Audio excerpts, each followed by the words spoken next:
Planning Commission meeting for January 25th, 2016 is called to order. And we do have an agenda correction. yes, I see. The first item is public comments for items not on the agenda.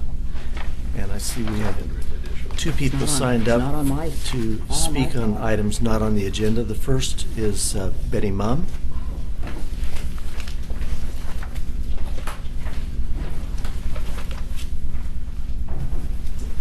Good evening.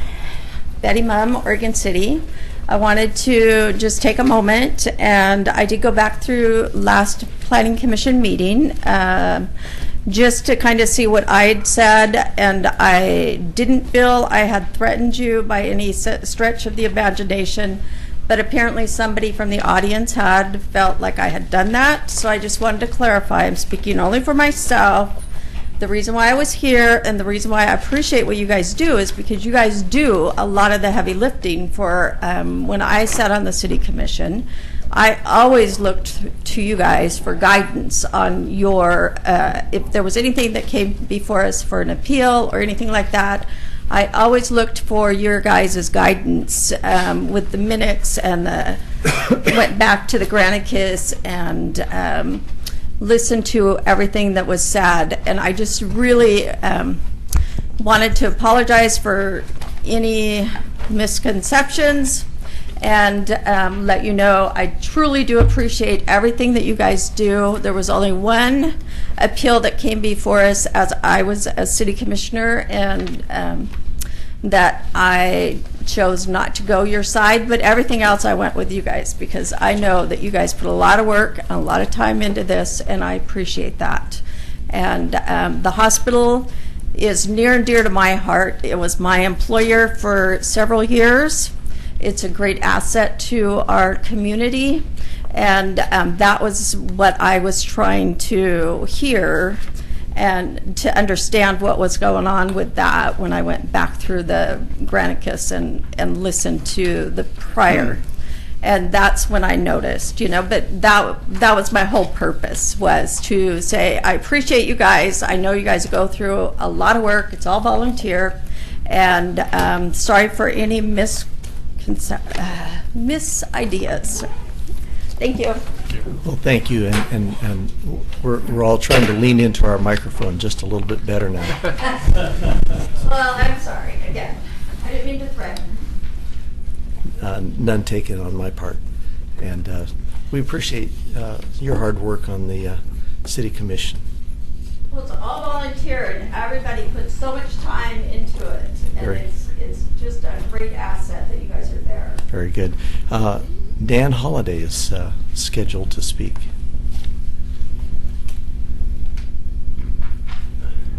Dan Holliday, Mayor. So I came to speak on basically the same subject. At the last Planning Commission meeting, Mr. Jim Nacita got up and said that somehow I had sent Commissioner Mumm to somehow be in my stead to somehow say something to you folks.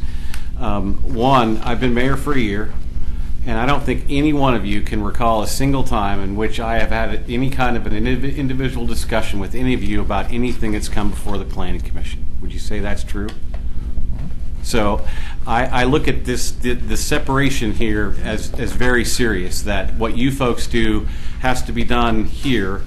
So if it does come to the City Commission, we have the ability to be able to look at that with a fresh set of eyes without having heard any of the deliberations. So I personally was really insulted by the comments that Mr. Nacita made, because I work really hard doing the things that I'm trying to do with the rest of the City Commission to make things better here in Oregon City. And anybody who knows me or knows Betty knows that I'm not going to tell Betty anything about what to say. So, not successfully. There you go, not successfully. So I just wanted to let you know that, I was pretty offended by those comments of Mr. Nacita. I know that every one of you folks up there does a yeoman's work in doing this stuff. I personally would never want to serve on the Planning Commission, but I appreciate all the work that you guys do So, thank you. That's great. And so you'll be doubling our salary now. Along with mine, yeah. Yes, I wanted to say for the record that the perks of this job are fantastic. They are awesome. Well, actually, my comment would be the best part of doing this job is working with the people that we have to work with. It's a reward to know that you serve the public. And as I told the City Commission when I gave my annual report a couple of months ago, that I felt that we worked well together as a planning commission, because we bring a lot of different points of view, but when we deliberate, we all come together, and it's a very healthy, sometimes brainstorming, but it's a good, healthy communication that we have here. So I appreciate that. I said the same thing to a recent media request, almost word for word. Very good. Did somebody say volunteer? I heard that twice. It's the perks, Bob. It's- Just remember, it's the perks. That's right. Didn't you get your W-2 from the city this month? Yeah, It's coming. I Okay. haven't gotten mine It's in the yet. mail. So we'll move on to the public hearing portion of the evening, and the first item on our agenda is ZC 1503, zone change, and PZ 1501, comprehensive plan amendment for property located near Beaver Creek Road, Highway 213, and Maple Lane Road. And first thing I've been instructed to ask is, have we had any of the commissioners had ex parte contacts or any visits to the site, or any bias that you need to declare this evening before we continue? Nope. Yes. None here. And Should we bring up those? Damon was absent Yes. last meeting. Have you had an opportunity to review the material and be prepared? I've reviewed the written material, and I saw most of the video, but I didn't see the entire thing, but I feel confident I can deliberate usefully in this. Excellent. So Deliberate Carrie indicated she's going to give us a little Sum up of where we are. summary. Thank you, Chair Kidwell. Good evening. You'll recall that at the end of the Planning Commission meeting on January 11th, it was very late at night, so I'll recap sort of where we ended up. A motion was made to close the public testimony portion of the hearing and reconvene tonight for deliberation only. So at this point, the record is closed and no further testimony should be admitted, except for we left the record open for the applicant to submit final written argument, which was submitted on January 18th. And you had it was in the agenda posting packet. So that was the last document you received. It was based on argument only, reciting evidence that's already in the record. This morning you received an email from Mr. Nacita requesting that the record be reopened to consider testimony related to a Metro Code provision related to corridors and the 2040 growth concept map. That request is based on an idea that the notice was defective and that it did not list those Metro criteria. And I submitted a written response to all of you noting that the obligation to provide notice was limited to the local plan and code only and not to other things. You'll remember that was part of the problem when we had renoticed the hearing back in November. We ended up renoticing not because we had failed to identify state law or the land use goals, but we did fail to give DLCD notice. So the notice issues sort of were resolved in all of that, and now we've got a sort of new notice issue claimed. It is my belief that that claim of a procedural violation is without merit.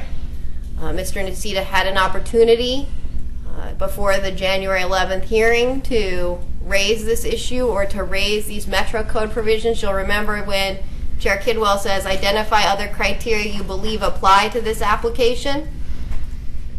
So that was all part of the disclosures that were made.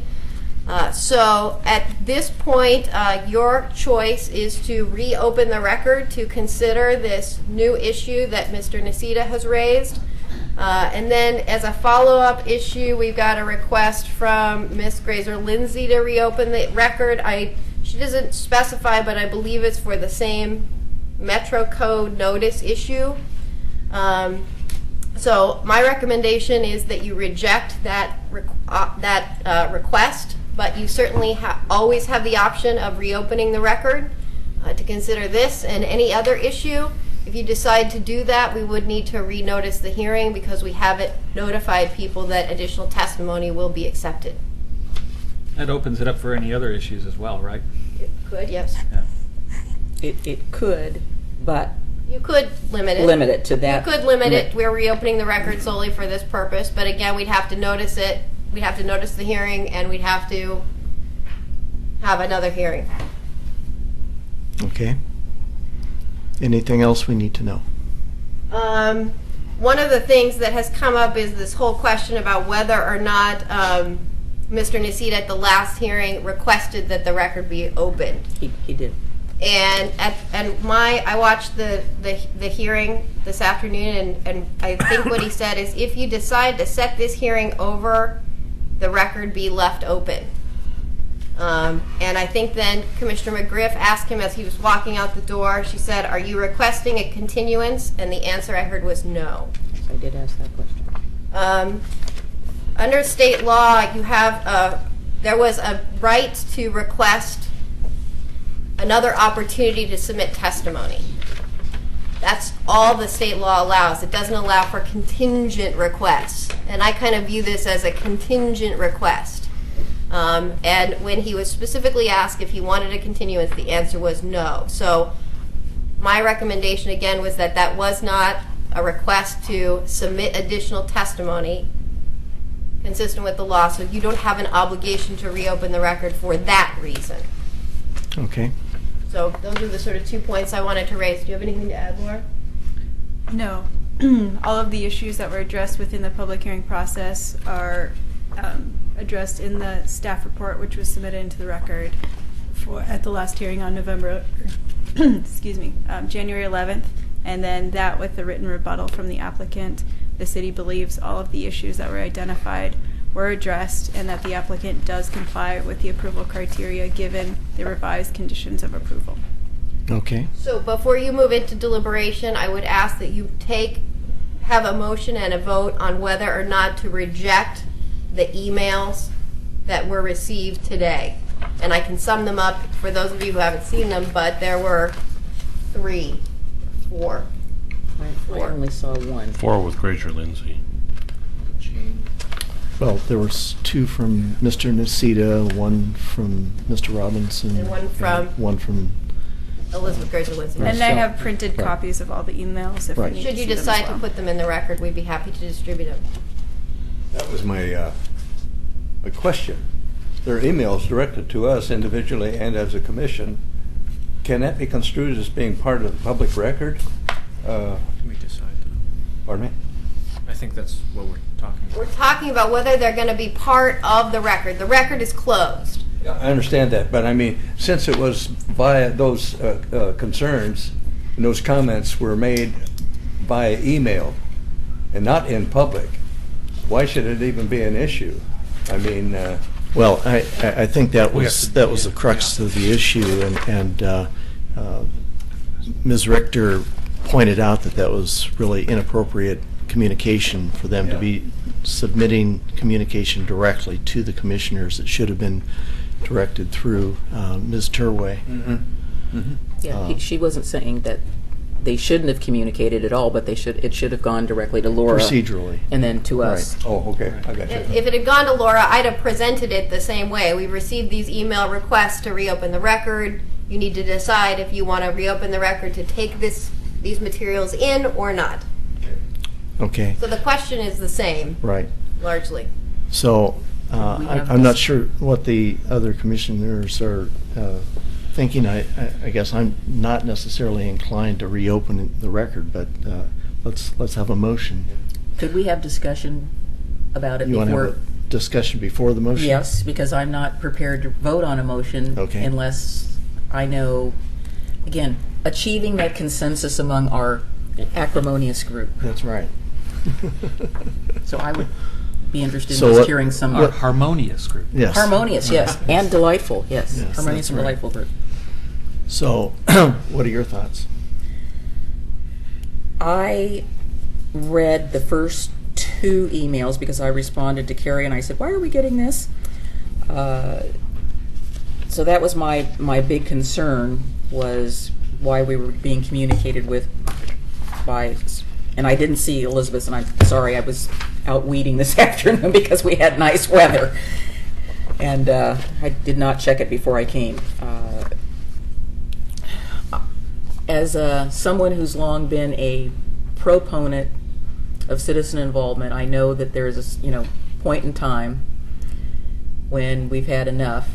My concern is that I think this is a very important application, and I'm inclined to get all the information I possibly can so I can make a decision, because this is not an easy application. So I lean on the side of, if we were going to open it, it would only be for that specific issue only and nothing else. And I guess what concerns me about that, if I may, Chair, is that this was brought up at the very last minute, and I think that there was a lot of time to bring this up beforehand. And I'm more than willing to entertain any of the issues that are raised by citizens through the citizen involvement process, but when I feel like something is happening at the very last minute to create some sort of technical issue, then I have a problem with that. Right. I would agree. Zach?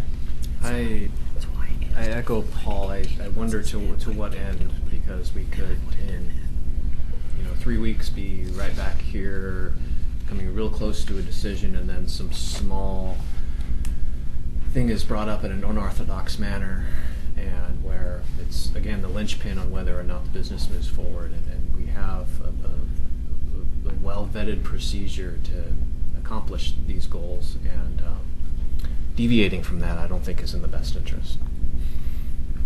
Robert? I just think that the comments were disingenuous. I don't like the fact that it was, like Paul says, at the last minute. I think there's a just sort of a subtle strategy to complicate things when they should be above board, and like we're trying to do here. So I don't think we ought to accept them. Eamon? Yeah, I guess I kind of concur that it seems like a second bite of the apple.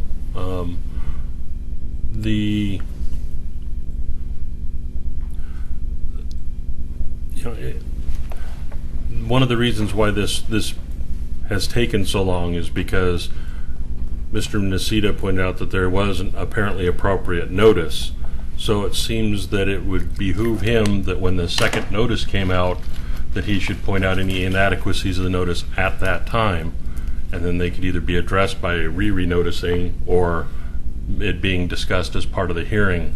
To wait to the last minute and say, oh, and by the way, you didn't notice it right again, it doesn't, like I said, doesn't seem to sit right. It seems like a second bite of the apple. I'm not really prepared to say one way or the other whether the noticing was appropriate, but the pointing out of the noticing issue just seems to be untimely at this point. So I am not prepared to reopen the record in even a limited basis at this point. Well, I would agree with those comments, and I think that from my point of view, it appears to be an attempt at a delay tactic. And so I didn't see that there was a genuine issue of substance. It just appeared to be looking for a technicality delay things. Can I ask Terry a question?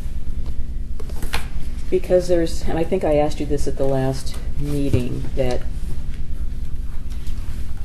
someone could come in, and I'm not speaking about this issue, I'm speaking in generalities, could come to the next set of hearings before the city commission and bring up other things if they wanted to. Is that correct? I believe that the commission's review is on the record.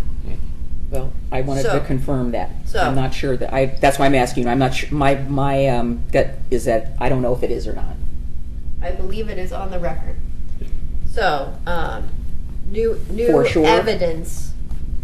We looked at the code this morning, and we Yes. think that Okay. is true. Okay. That's where they always came to me, on the record, and then the only way it could be reopened is to remand it back to PC. The important distinction, though, Commissioner McGriff, is that this Beaver Creek concept plan that we're also considering tonight Right. is a legislative Legislative, matter. right. So, full record is open Open. at the legislative, I mean, at Right. the commission's review of Right. that. So that is a different type of decision. Right. That's why I was having you say it on the tape. Should anyone want to go back and? So it's a different these type. pearls. It's a different type of review. So I would like to entertain a motion on this issue. I would motion to maintain the record, stay closed, And reject the emails that we received. and reject the emails received throughout today. I'll second that.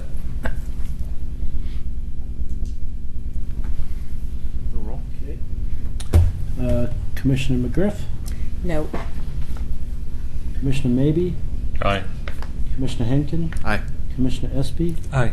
Commissioner Mahoney, Aye. Chair Kidwell. Aye. Motion passes. Okay, so let us then proceed with deliberation on the application.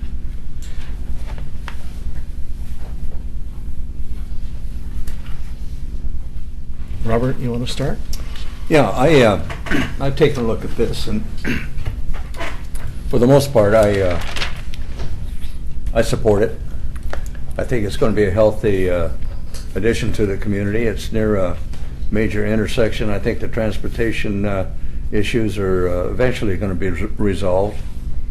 I do not think that a residential subdivision in that area would be the highest and best use of the property. I think that transportation infrastructure, drainage, water and sewer, and all those things that go along with development of a site this large are going to be resolved through staff efforts and the implementation of the code. My findings are that it meets the general values of the comprehensive plan. I'm not going to get into the details. That's the staff. So I'm going to support this and vote for it. Zach? I think really the linchpin with this one is the transportation issue. As with anything on that side of the city, it's really comes down to that intersection. And I think for that we have a few different answers. One being that there aren't going to be an increase in amount of trips, which I think is a really creative way to just entirely avoid that problem.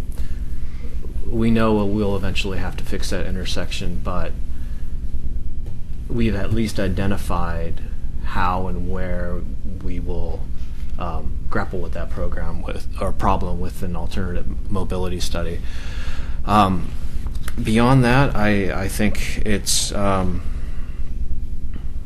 I think it makes a good use of the potential for the property, and I like the variety that it will bring to that part of town. I'm a fan of housing, of course, but I think based on testimony that we heard last time, that a little bit more variety would be a good thing. Paul? I echo Commissioner Hankins' concerns about traffic issues, and I think that this really ties into, our recently approved TPR and as well as the Beaver Creek Master Plan, and finding alternative and defining what alternative transportation modes actually are. And so I'm really on the fence about this one because I don't know what they are. And, I was told last week that we weren't really going to have very much bus transportation or any other kinds of things that were really clear about. I didn't really get a lot of clarity as to what kind of things were going to be implemented to mitigate the traffic, other than the fact that this was going to be a trip cap and it was going to be no greater impact than what could actually be platted for that area. And so that's thin for me. The fact that there is an assisted care facility is good to some degree because most of the residents there would not be in vehicles. The employees would be, perhaps. And so that would further, hopefully mitigate some of that traffic. So I guess it's a choice for me between the lesser of two evils. A full subdivision platting build out or this project. And that's really that's really the choice that I have to make this evening. Damon? Well, before, when we heard this in November, I didn't have as big a concern about the landslide issue. But then, Newell Creek decided to get active again. And so, we're literally talking across the street from this site. And so I had a lot of concerns about that and went back and looked at the LiDARs and a lot of the work that went into mapping the areas, and I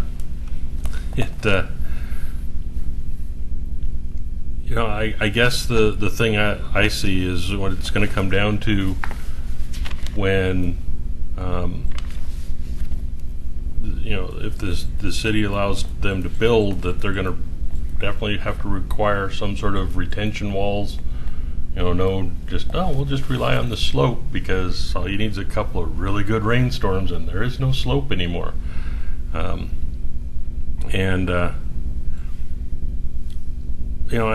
drove the highway and really looked at what's happening with the highway and even pulled off on the shoulder and kind of looked heading down south, or I guess it'd be north on 213. And a lot of the slide evidence shows they're ancient slides, and that the road doesn't show much in the way of movement. I mean, there's some rain erosion, but there's not the slippage like you see in some of the other areas in town, and definitely not like you see in the apartments across the way.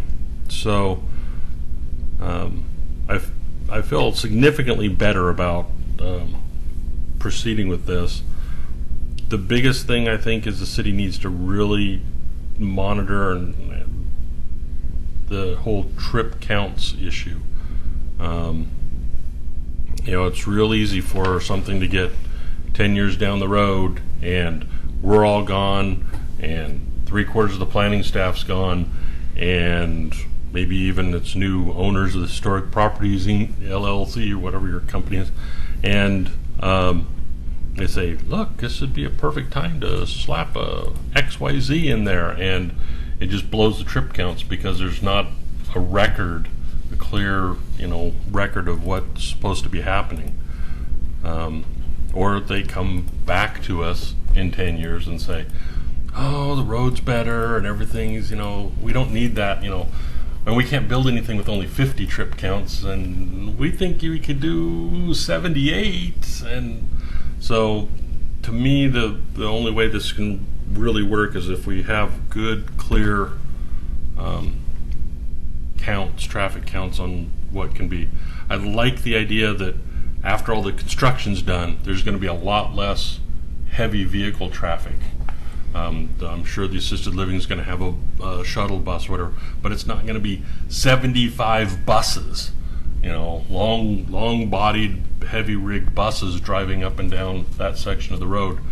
Be more cars, but just the wear and tear on the infrastructure will be significantly less. So I'm reluctantly in favor of this. I think if we can codify the trip counts and make sure that they stay on the top of the pile and don't get lost in the paperwork, then I think it can be a viable, useful access to this corner. Denise? It's called wait for it. I'm going to speak in generalities in terms of not so much about the proposal. I would have concerns about anything that would be developed on this piece of property for a couple of reasons. I, like my fellow commissioner, am very concerned about the traffic and the fact that we already have an intersection that's F and whatever's beyond F. So anything that happens there is already problematic. Bless you. My big concern about that is that I look at the traffic as a full glass of water, and any developments that are occurring in this area are being poured into that glass, and it just continues to pour over and over. And we keep bumping this puppy about the fix down the road. I guess that I wish I had more certainty that that fix was going to happen. I appreciate the fact that the very articulate staff person from ODOT, he did an excellent job. I appreciated what he said. The mobility study needs to be done now, not later.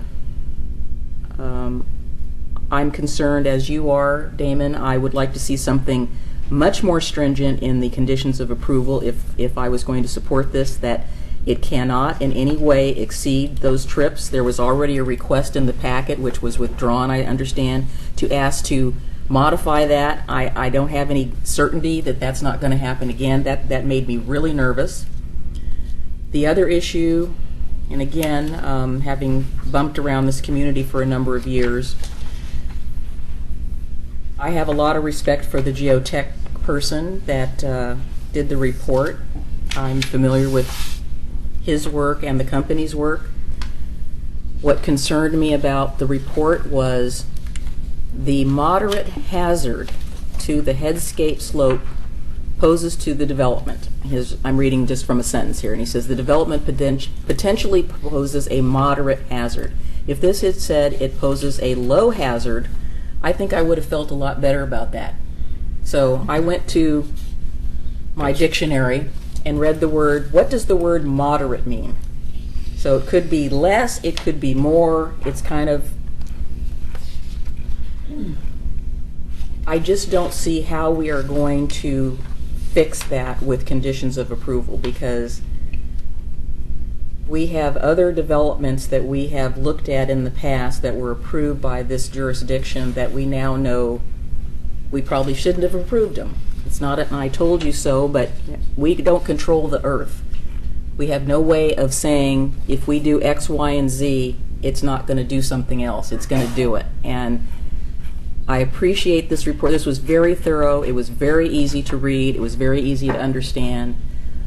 And I understand that that some of the mitigation of the potential sources of water infiltration could be controlled by relying on stormwater detention rather than infiltration. Obviously, you wouldn't want to do infiltration, period. I'm just not convinced that our conditions, which I'm looking at right here, don't say anything about that, are strong enough to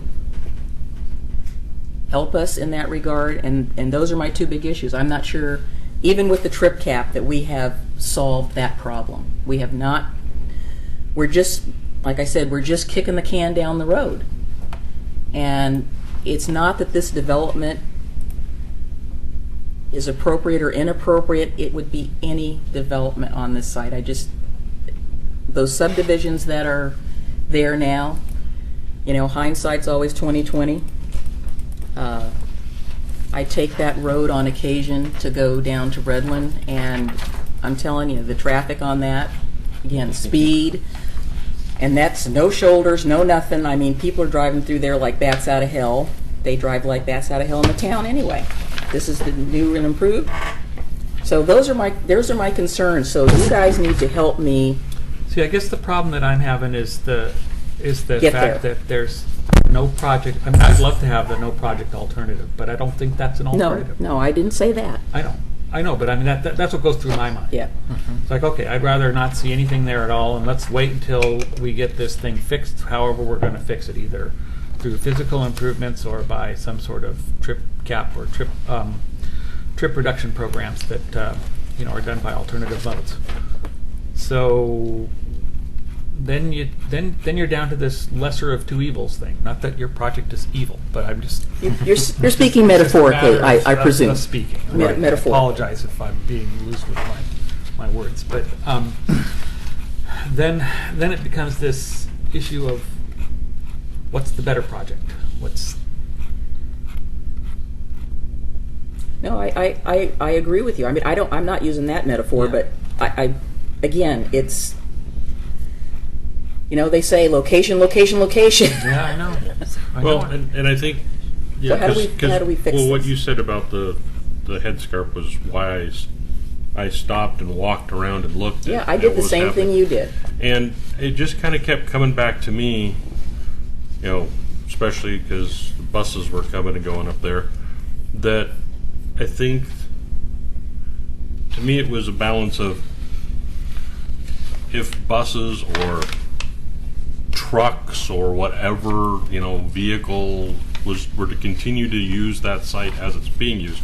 Now, I acknowledge the buses are already gone. They're going to go do their thing, and that site won't be a bus barn anymore. But Damage already done. the continual pounding that the site takes with all the buses and all those years and all those weather conditions, they didn't produce something that I saw that looked like it might be slippage or cracks or whatever. Then I feel confident that the amount of construction and the construction vehicles that are there are gonna be like whacking it 5 times real quick with a hammer rather than continually tap with a hammer.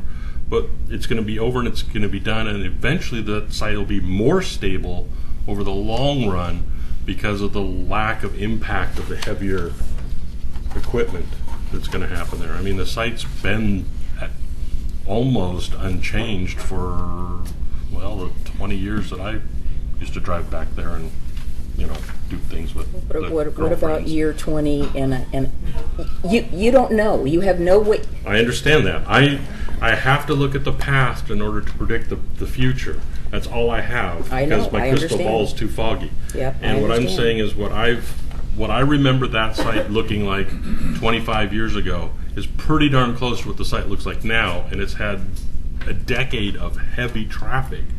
And I think that the amount of construction that'll happen and the traffic that'll happen from that will be the equivalent, but I think the calming that will happen afterward with the less heavy vehicle traffic will be a win for the site, and So I think you- it'll actually stay stable. So you don't think that putting in foundations and Oh yeah, piling and footings is going to not disturb the property? Well, there won't be any Well, pilings. I'll- It'll be we- on grade I know it foundations. will, but I'm just saying that I think that that amount of disturbance will be compensated by the lack of heavy vehicle disturbance that's happening now. Yeah, Well, we can cite the report that Yeah. we've all been mentioning, and no, it doesn't mention that will add to any of the risk whatsoever. The risk for any slides or what led into that moderate rating was water infiltration and seismic. And so and those are the only two things cited. So if they can manage water infiltration, which they said they would, that's as good as we're going to get. Yeah, I know. Well- They said that at Newell Creek Apartments too, and look what we got. Well, that is, that's a problem there because the reality is it's in a different geological I zone. understand. I'm using it as an example and- where and we I thought think- we were doing something. I think, I'll just weigh in now that, that the no development option is really not on the table because the developer could go in there and build something that meets zoning and not require our approval. And it's not necessarily going to look like the plat that they showed us, but it could be, let's just say, equally disturbing to the site, and the traffic could be just as much as what they're proposing. There's a couple things I like about this, is that they've agreed to a trip cap, and I think the advantage in having a trip cap is to say that we can put a limit on how much traffic that's going to contribute to that intersection in the future. So with the trip cap, I think that it mitigates the potential for growth in traffic. I agree with you, Denise. I don't have any confidence in this multimodal thing because I'm a realist. I look at what's happened in that area over the last 30 years, and the traffic is not coming from that site. The traffic is coming from Elsewhere. south of Oregon City, in Malino and Malala, and all points in between. Beaver Creek. So, a Estacada. more effect. I like Bob's idea of putting a toll gate at the south end of Oregon City and restricting traffic coming through there from elsewhere. It's not that site that is the problem. It's 90% of the traffic is coming from elsewhere. Same thing on Beaver Creek Road. I respect that. The other thing is, I think I'm satisfied that as the applicant moves forward into the permitting process, they're going to have to, we talk about another kick at the can. Well, they have to come back and demonstrate that they've met all the requirements for the storm drain mitigation, either retention or alternate ways of dealing with that. And they're going to have to come back again and prove that what they're actually going to build is going to meet the city requirements. And then the third thing, I think this is a real plus for this proposal, is that they've excluded, they've put a list of prohibited developments on this site, which if you look at some of the things on this list, the restaurants and the retail, the gas stations, things that would be very, very high traffic generators, the nice thing about the residential development is that you typically have people coming in and going maybe a couple times a day on average. A lot of these other developments that they've excluded from being developed would generate hundreds more in and out trips potentially. So I think that the fact that they've limited the uses in conjunction with that trip cap gives us some confidence that the traffic at least will be limited at that intersection. Well, let me ask you a question then. So let's just say, since there was no development proposed for this site, let's just say that the applicant might want to build a hotel. So how many trips does that generate? You got people coming and going and deliveries and this and that. So I mean, there's a substantial number of trips that come from that. We have reviewed in the past, let's just say, an assisted living facility. And one of the big concerns from that community that we saw was the employees coming and going, and where were they, going to be parking, and, the visitors. So there's, again, while if it's a facility similar to Mary's Woods, there are people who live in Mary's Woods who still drive. They're not all confined to assisted living and not going to be driving. So there are people that are coming and people who are going. So again, they're not it's not like there won't be any traffic generated. And again, since we were told that there's no development proposed, we're supposed to be taking this on, and again, I'm not saying that I don't think anything should be built there. I'm just saying I'm raising two issues that I know have been around here, particularly the transportation, since the 80s. And that's again, I'm concerned about it. I'm equally concerned now that I see that the staff has taken the findings, if this is what you're recommending is amended, this completely neuters the whole thing. Why are you eliminating some of these things on here, Laura? So what I passed out before the Planning Commission is the recommended conditions of approval that were entered into the record and made available at the January 11th Planning Commission hearing. They're in the staff report dated January 4th. There were 4 conditions of approval on January 11th. The revised conditions of approval remove condition of approval number 4, which talks about amending the trip cap. So thus, if the applicant would like to amend the trip cap, they'll have to go through the same process as this. So they'll have to go before the Planning Commission and the City Commission in type 4 process. There are amendments to condition of approval number 2. I agree it probably is a better idea to leave in the first sentence. So if we left in the first sentence, I can read it aloud if you like. What about the I last sentence? I think the first sentence is essential to... Absolutely. Because that gets to the number. They had proposed a trip cap in their application, and so we specified it in the condition of approval. Well, I would say we have a non-starter without that first sentence. Yeah, I can't even go there. Would you like me to read the condition of approval aloud for the audience? Not just yet. Okay. You've also got the very last sentence deleted as well. So that is deleted on purpose. It is replaced with all of the revised text that's underlined, and we too wanted to make sure that we do a good job and that we track these trips throughout the years, and even with changes in staff. So we identified a more specific way in which we would track the trips on the site, both through changes in use, through land use applications, through business licenses. We want to make sure we get it right, and we want to make sure that we specify that the applicant is aware that they have to provide a full account for all trips at each stage. Right. So we know when things are changed and uses are replaced. I am okay with the revised language on condition number 2 if we leave the first sentence in. Okay. Okay, where does the alternative mobility study come into this? Because I'm going to have an issue with this on this hearing and the one that's coming up as well.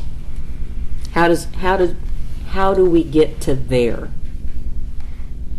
through various and sundry applications?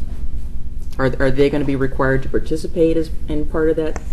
So in our code, when you have a permitted use, the first permitted use that puts a significant amount of trips through this intersection, or they have to do a traffic study on this intersection, our code specifically states that that person have to do the list of improvements that are identified in the TSP.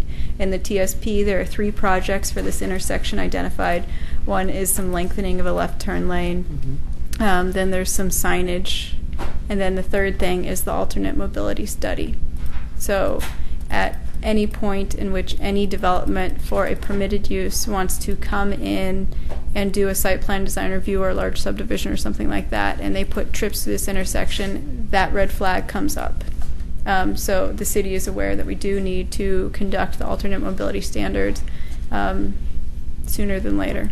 So what Lori is saying, that through site plan design review, when this applicant comes forward, even though they're going to get this number of trips, they're still going to have to contribute some part of those 3 items identified to pay some proportionate share of those items.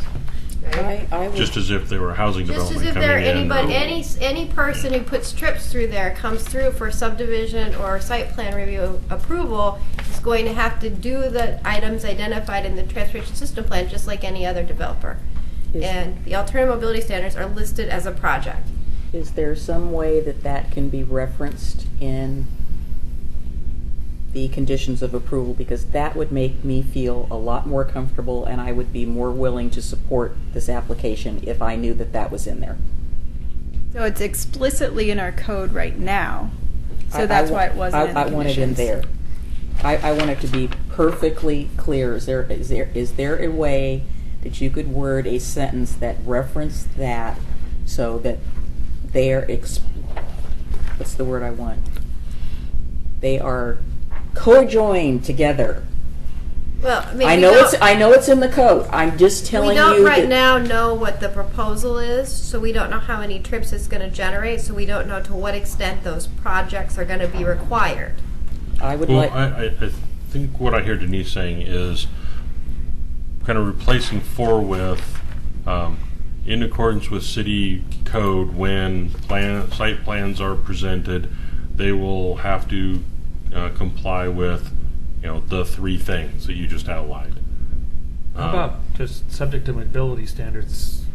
Well, outlined under- no, I think it's not just mobility, because she mentioned three different things. I think it needs to, and I think it can just be, as Damon said, a real simple sentence.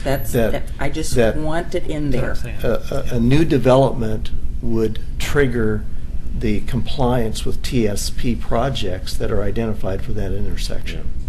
As per chapter blah, blah, Whatever blah, it blah, is. blah, blah. Yes, exactly. Yeah, It's just taking that section of the code out and adding it here, which I think if you were to insert doesn't that change anything. It at just, number 4, just to reference the TSP as being activated by that first. Project Maybe that is application. what number 4 was saying. no. Well, I'm trying to remember what chapter 1204-205 is D, because I can't, I don't have the code memorized anymore.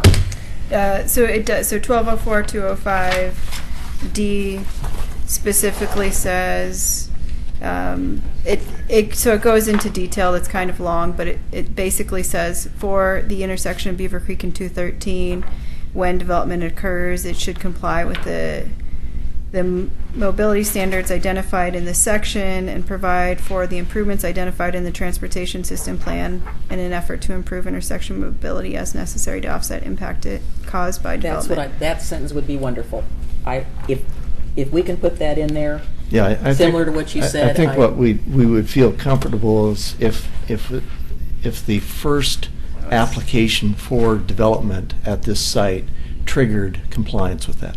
And then the other thing is that if someone comes in before this comes in, that somebody else might do it first, right? Well, if they that's wait, okay. somebody else Exactly. might If it's take already care done of it ahead of time. Yeah, if it's already Are you done, done? that's great. Then it's been complied with. Right. Yep. Laura, when you sit down with a pre-application review, and the outcome, of course, is a building permit. And if they exceed the trips with that new application, that new request, then the building permit's going to be denied. You're not allowed any more trips from that site. That's the outcome, isn't it? Is it not? Yes, we would not issue any building And permits. the trigger being the pre-application review. Yeah, so it would be both land use and business licenses, because the city recognizes that certain types of uses may not need another land use approval. It just might need a business license or something. So we want to make sure that we track Or vice versa. everything. Mm-hmm. Correct. So, commissioners, with the modifications we've talked about to the conditions of approval, are we prepared to move forward with the? I do have a couple quick questions on Okay. one, and I guess this is, I don't know if it's really for Laura, but on 1D, where it says that restaurants, eating and drinking establishments without a drive-through are prohibited. So What that about a would, drive-through? so that would mean that restaurants with the drive-through are prohibited, or are Allowed. allowed? No, because so it's just it's an oddity of our code. Okay. So that is a permitted use it's in not- MUC2. Right, and then F then And then- Says eliminates that ancillary whole. drive-in Yeah. or Okay. drive-through facilities. I'm So just F curious- is a I know. conditional use, Yeah, well, and that's- so they that's get fine. put together, and it looks kind of fun. That's fine. I was also just curious what a drinking establishment with a drive-through looks like. If you can. Well, let me tell you, Well, when I was out of state, you can Big in the drive South. through a liquor store and get your. Yes, I know. I've seen that, and I was just like, Down in California, you can go. Maybe right they're by- Whoa. talking about milkshakes. You No, know. no. No, this you was. get your bottle of whiskey right you through can the get your- pass-through window. You It's can just get your amazing. You can get your Okay. moonshine and Thank whatnot you through a for that- drive-through. For that clarification, Thank you. because I was just like, I wait was- a minute. Suddenly there's 7 McDonald's over there. There's a lot more traffic than. I was So flabbergasted by that. Right. The are we, drive-through are liquor we store. to a point I where move we can that make we a motion? approve We need a, files. Oh, we need. we to- need a sentence. Yeah, we- Carrie's coming up with it. Okay. Prior to approval of any future development of the site where a traffic impact study is required, the applicant shall provide for the improvements identified in the TSP. What if they have a development that doesn't require a traffic impact study? I couldn't imagine what that would be. Because they can't have any buildings. They can't have. The code is triggered to those times that you have to provide a traffic impact study. That's how we know how many Okay, trips well, you're that's, I generating. just want to be sure that there's no loophole. Either a TAL or a traffic impact study. A We have what? two A levels. what, Pete? We have 2 levels of traffic impact studies in our guidelines. So you could specify both. And what, say that, those initials out loud? Well, the one is a traffic analysis letter and the other is a traffic impact study. Okay. Do you guys want to comment on that, Laura? I'm sorry, I missed the question. What was it? The 2 levels of traffic analyses that we have, a TAL and a traffic impact analysis. So what did it say, a traffic study? A traffic impact study. Or a traffic Or Analysis. analysis letter? traffic analysis letter? Thank you, Pete. Thank you, sir. So, okay, that's 4. Do we want to read 2 into the record, or do we want to just?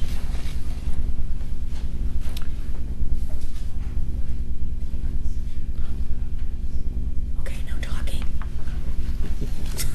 So number 2, we have agreed we want the first sentence bring it up with the left in that condition. Which just states the amount of trips, actually gives a number to the trips. Yes. So they don't get lost in the, What's a trip?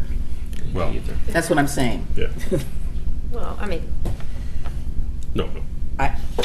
Believe me, I'm trying to think of every inevitability, and I'm No, sure I that think- stuff we're missing. So Yeah. are we at a point we can make a motion here? Go ahead, Paul, you were. You want to do it? Somebody else do you did. want, did you Yes. want Laura to reread the condition 2? Yes, please. Sure. Yeah, I told you. Future development of the site shall be limited to the uses in the aggregate that produce no more than 128 trips during the AM peak hour and no more than 168 trips during the PM peak hour. No development shall be permitted that exceeds either value. All applicants seeking to develop new or alter existing uses on the property shall submit an accounting of trips generated through previously approved land use actions and business licenses for the entire subject site associated with the proposed, and demonstrate that the proposal complies with both maximum AM and PM peak hour trip caps. In order to keep an accurate tally of trips over time, the city will review this accounting either, 1, as part of the land use review required for the development in cases where no business license is required, 2, as part of reviewing an application for business license in cases where no land use is required, or 3, both, where land use approval and business license are required. Okay, I have one, you read proposed, paused, but I think it was supposed to be proposal. Yeah. Subject Got it. site associated with the proposal and demonstrate. Okay. And I'll read condition 4 one more time, and then you can move to, Yeah. and then they'll be all together. Prior to approval of any future development of the site where a traffic impact study or a traffic analysis letter is required, the applicant shall provide for the improvements identified in the TSP to offset the impacts or resulting from development. All right, so issue number 1 resolved, issue number 2. We've only just begun. No, I only had the 2, and I'm looking on the staff report where we're dealing with the Hart-Krauser memorandum, and we have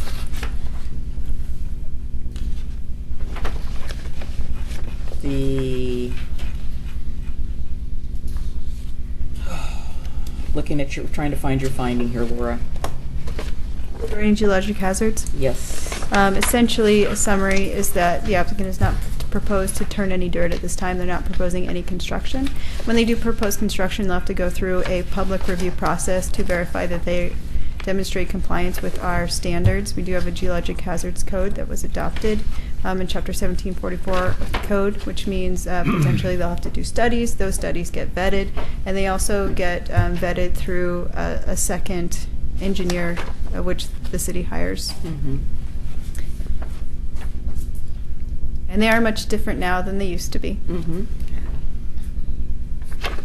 Okay, I'm just trying to find your finding.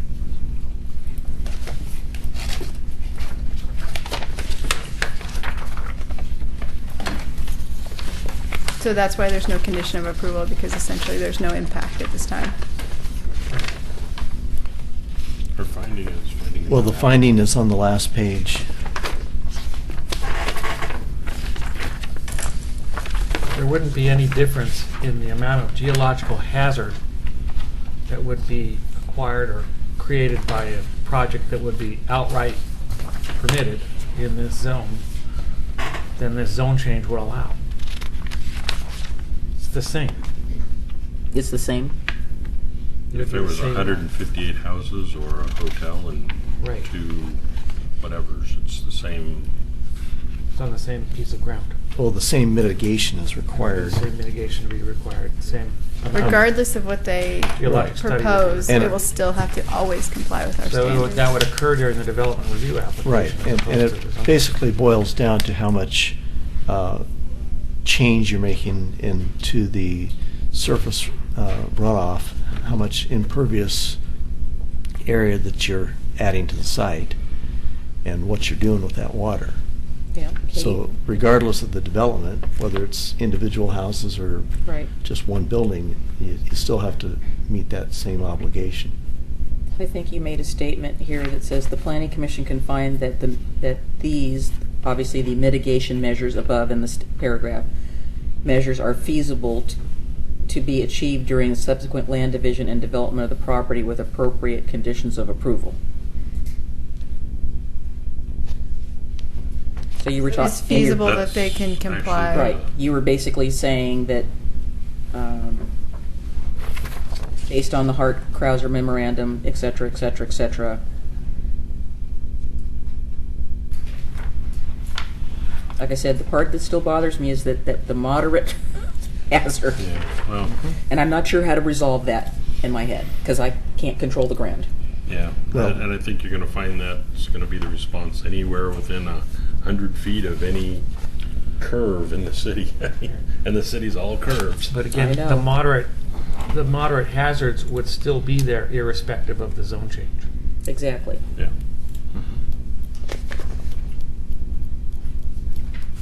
All right, motion away, Mr. Navy. Good. Yeah, okay. All right, I move that we approve Planning Commission files ZC 15-03 and PZ 15-01 with 4 conditions of approval as modified. I'll second. A second.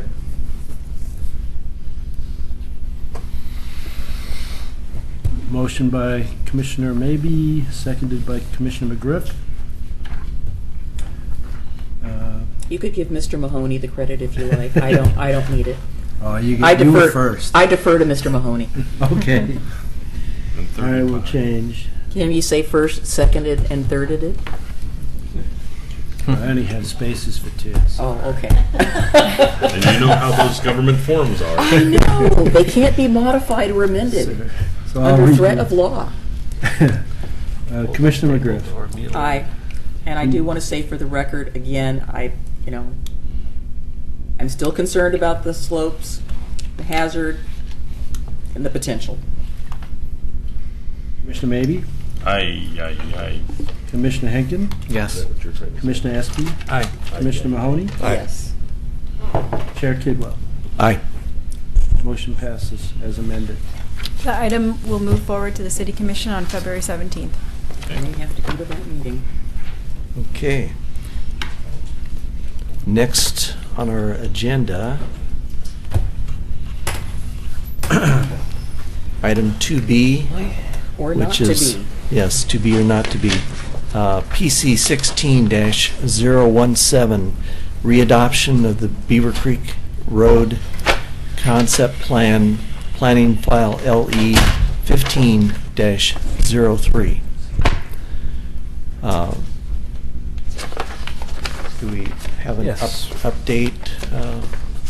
So. It's the Pete Show. This hearing was continued from January 11th. The Planning Commission closed the record for LE 1503, Beaver Creek Road Concept Plan. Staff is recommending that the Planning Commission find that the concept plan... Could you hold on just a second? Can we get Sure. the door closed back there? Oh, sure.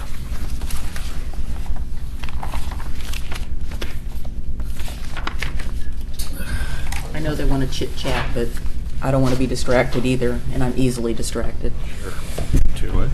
What? Staff is recommending approval of the Beaver Creek Road Concept Plan and its appendices. We've provided findings that how it meets the statewide land use goals, Metro Title I, Metro Title IV, as well as the applicable comprehensive plan criteria based on the record and the findings. As you know, the record for this readoption is very large. It includes multiple sets of public comments, reports, memoranda, and staff responses. It will be reviewed in its entirety at the City Commission level again. My memorandum is intended to address just the final issues raised on January 11th, 2016, and summarize some of those concerns. As the Planning Commission deliberates. So the memorandum that I put before you addresses TriMet, Holly Lane, the alternative mobility targets, open space, and the issue of cottage manufacturing and employment and home occupations. First, with respect to TriMet, I included a letter from John Lewis, our Public Works Director, which was addressed to TriMet official. And it talks about the Southeast Service Enhancement Plan that TriMet has put out there. So John's letter is addressing the Southeast Service Enhancement Plan. It includes recommendations from the city, from John, to request further planning for the following areas: Myers Road, with service to Clackamas Community College, and Beaver Creek Road concept plan area. And this would be to increase safety and efficiency by routing TriMet buses through the community college and out Myers Road extension, and to spur redevelopment of industrial sites in order to foster family wage jobs and support economic growth. It also mentions Clackamas Cove as an area needing transit service in addition, and also what is termed the South Oregon City Community and Jobs Connector Shuttle. John Lewis was also wanted to state that we need to coordinate our communication with TriMet through Public Works, since they're the department that works with the Transportation Advisory Committee and has been doing a lot of work with TriMet ever since this issue came up. And if you recall, it came up with the South End concept plan as well. That being said, this is certainly something we carry forward to the City Commission as a recommendation when they consider the concept plan. Where's the other side of this communication? I was curious also. Well, all of this has been to TriMet, and given the desire by Public Works to coordinate the message and seek a coordinated response from the officials that they're in contact with, we had a specific request for John to work with TriMet on a response. And, therefore, I feel fairly confident that we will get one at the City Commission level. Okay, Yeah. so what I'm trying to ascertain is, this is a letter that says, "We are pleased to see the proposed increase in service." So again, where is the other side of this letter? Where's the letter or the document that came from Vanessa Visar to him so he could respond to this? I haven't seen that yet. That's the Yeah. question, because Yeah. so a draft Southeast Service Enhancement Plan. I'm not sure what that is. Okay. And it's obviously still draft somewhere in the vast bowels of TriMet. Yeah. Is that what you were thinking too, Zach? Yeah. I'm curious, and I many of these drafts don't ever Go anywhere. Yeah. Well, Sorry. I guess the concern that I have is that TriMet, I'm kind of echoing what Denise is saying, is that I'd like to see some tangible evidence that TriMet is being responsive to the concerns that we have. Maybe we can suggest that they give us a plan of action, something that this is what they're intending to do, not just give us some platitudes. And just to reiterate, so your expectation is that with the approval of what we have before us tonight, that we would expect an up-to-date response from TriMet in time for the City Commission meeting? Well, through the public hearing process at the city commission level, we Yeah. want to see something entered into the record as a response to the plan and to the concerns of the planning commissioners and the city commission. I'd sure feel a lot more comfortable if I knew that now. Well, I understand that, but this is a concept plan, and we know through experience that TriMet has commented on applications for development when they come in, and so I feel that at this level of planning, it's the timing is right. None of these the majority of these properties have not been developed and won't be developed until there's a zone change approved, and a zone change won't be approved until we adopt alternative mobility targets. A plan amendment and zone change. And a plan amendment, yes, and It's all not of that. just a zone change. And subsequent site planning, et cetera, et cetera, et cetera. So it's definitely not our last bite at the apple with respect to needing improved transit service to serve this area. But what bothers me is that we talk about not having the last bite of the apple, but when we get down the road to a project, we rely on this plan to say they're going to do X, Y, and Z at such and such a time. And I guess that all depends upon how high of a view you want to have of your concept plan, but I think that there really does need to be something, that some kind of acknowledgement. I can't make a decision tonight on this, I have to be honest with you, until I see something from TriMet saying, we will do something.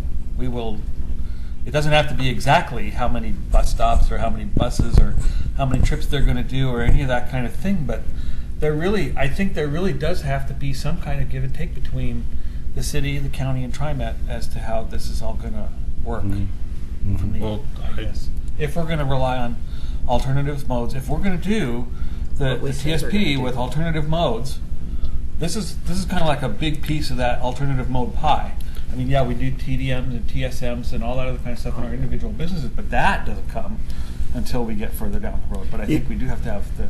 I agree with what you're saying here, but I think that we've got to look at this in terms of what's going on here. And I think there's a political struggle going on between TriMet and the various cities throughout the metro area. And TriMet right now is the big elephant in the room because they've got the muscle, they've got the power, and they've got the political wherewithal. And until the city commission just says, we demand, and I use the word demand, we demand some responses to what your plans are for the city of Oregon City, because we've addressed it. We just haven't addressed it in terms of routes and manpower and stops and this and that. We can't do that. But the city commission has got to require, or do something to require that TriMet respond to this community's concerns about bus service, and we haven't done that. We can't do that at this level. Oh, yes, we can. No, how are we going to do that, Denise? How are We gonna- can request. That's all we can do. That's what I'm saying. I'm not Bob, I don't think this is a political issue, and I don't want to be disagreeable with you, but I think getting one side of this picture is not adequate. And although this is a concept plan, we are being asked to make a decision regarding the plan, which, as Paul so eloquently stated, relies heavily on alternative modes of transportation. This is like trying to make this decision, being at the eye doctor and you're supposed to look at the letters and see, A-E-I-O-U, and I've got one eye covered. I really think that we can, as a planning commission, Well, it's request this information. And again, I appreciate the fact that Public Works wants to be the lead on this, but this is really, in my opinion, this is part of a planning process. And if the planning staff and the Public Works staff are working together on this, it needs to be a joint effort. It can't just all be about Public Works. I'm not satisfied Well, with this. it's kind of with like this. doing a land use application, and you need to know something about the geotechnical aspects of the process, but you don't have the study yet. But you're Yeah, gonna, but we're but you're gonna take making a leap of decision faith. anyway because you know that the the geology issues aren't so bad, and the study's just a formality, and where you got to have the study in order to make those findings in order to do the decision. I think that, and the only reason why, I say that is too because, I mean, there's buildings, like if you want to do a LEED certified building, that's really dependent upon whether or not bus stops are there. There's all sorts of things that depend on the, maybe a little bit higher level of specificity. I'm not saying we need to map out every single bus route and bus stop, but I think that we need to have some kind of We level need something. of buy-in at that level. And I'm repeating myself. But doesn't that come from TriMet? Well, it has to, yeah. And how are we gonna get them to respond if they won't? This planning commission's not gonna exercise that. Well, I have I don't know, an idea that might be the thing that gets TriMet to respond Okay. and respond quickly. All right. And that's that we add to this that if TriMet is unable to meet the needs of the community, then this area of the community be withdrawn from TriMet and alternative means be established to meet the needs of the community. You start taking away TriMet's money, they start writing letters. And it's a concept that maybe we contract with Canby. Maybe we do our own little bus route, or we contract with the school and get a couple of little short yellow buses to drive around. Well, there's actually don't already know. there's a I understand. transportation district that serves the college I right understand. now. I'm just saying So, that yeah. if we put in the concept that TriMet is not necessary to meet the needs, and their tax does not need to go to them, but only to meet our transportation needs, I'm willing to bet that TriMet's going to start responding quick.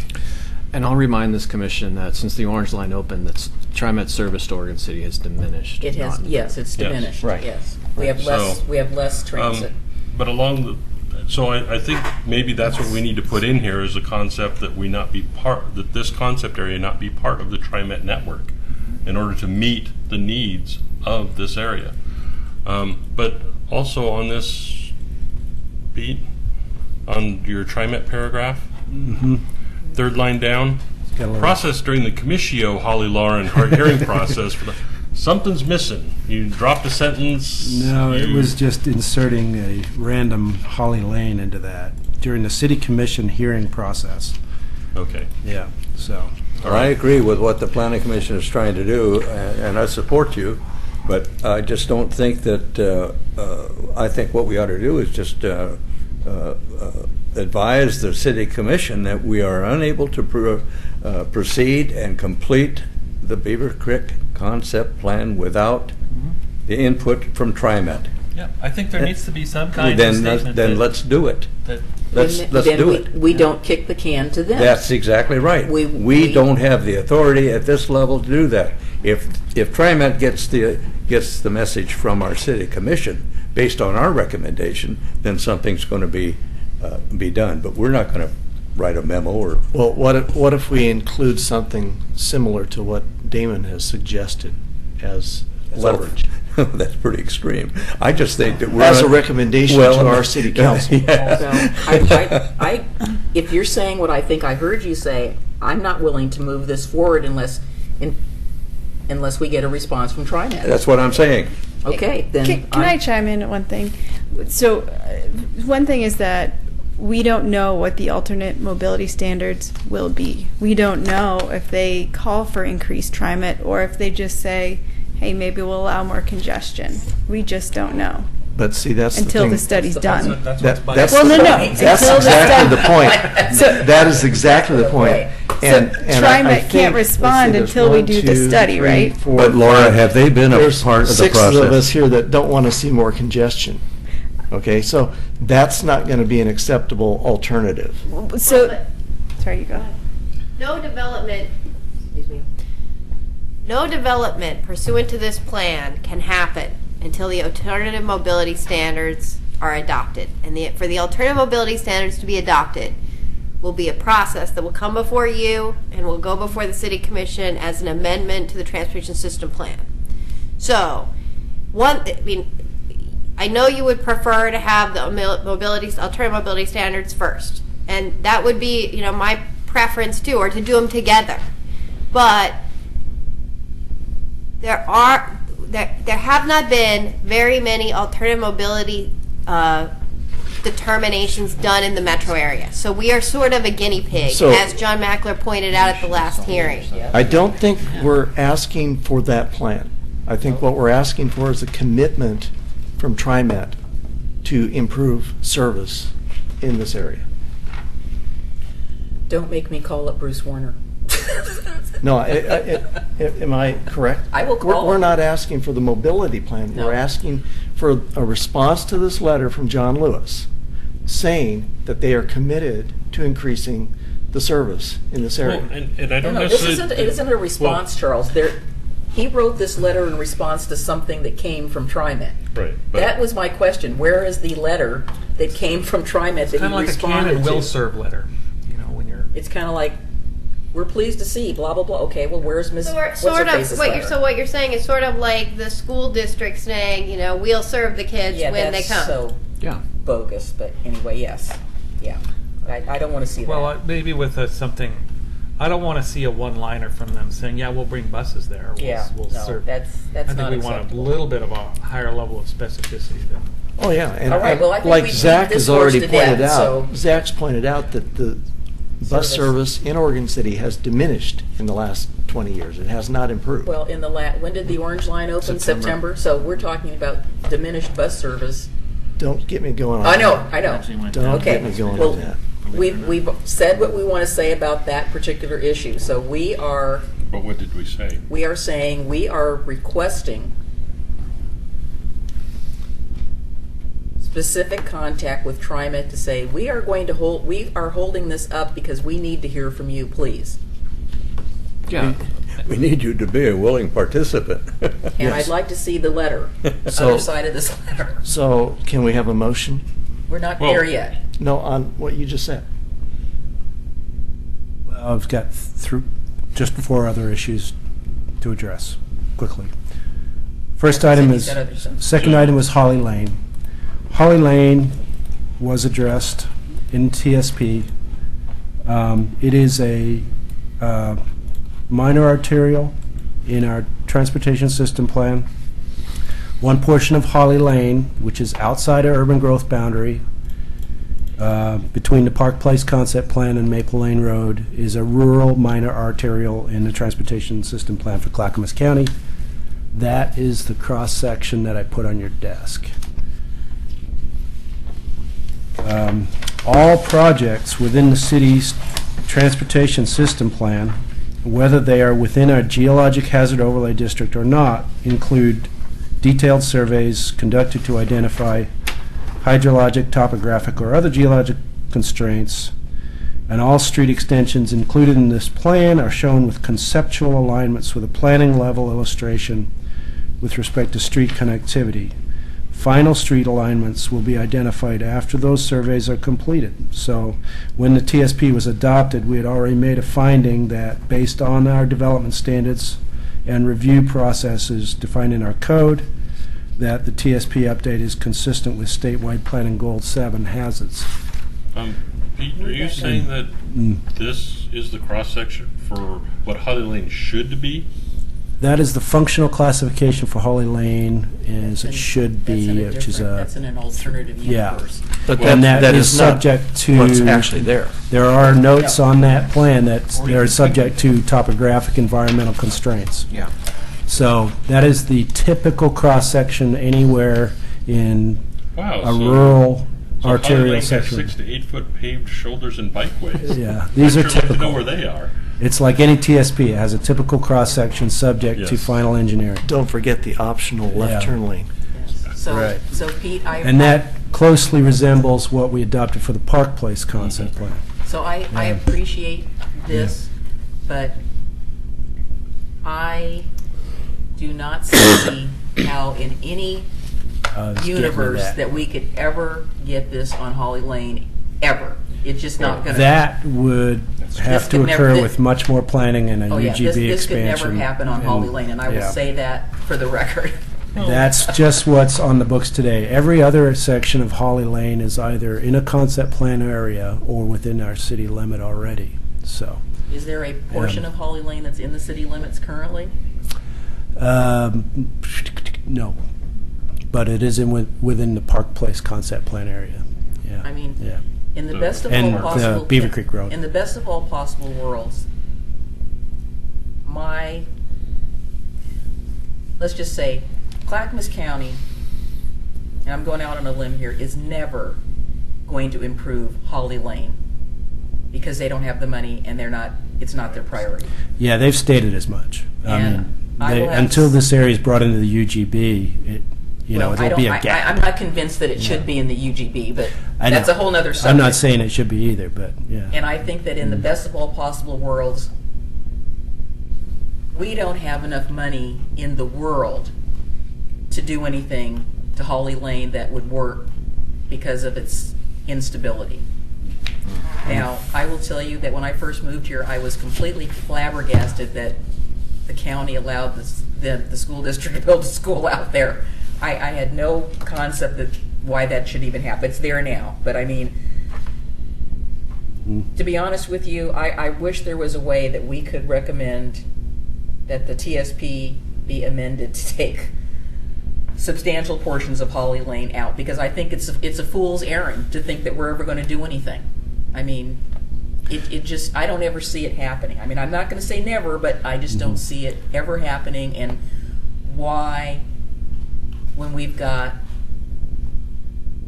geologic hazards, we've got, I mean, there's just so many impediments to Holly Lane, it's just not funny.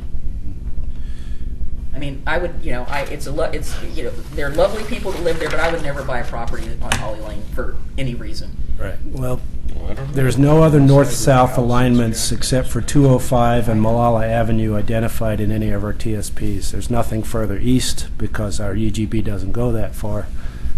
So in terms of north-south connections and what we have to work within in terms of regulatory boundaries, That's where the it's toll Holly road needs to Lane go, right there at or Holly Lane. 205 or One there, Malala, too. but that's what we got. Maple Lane.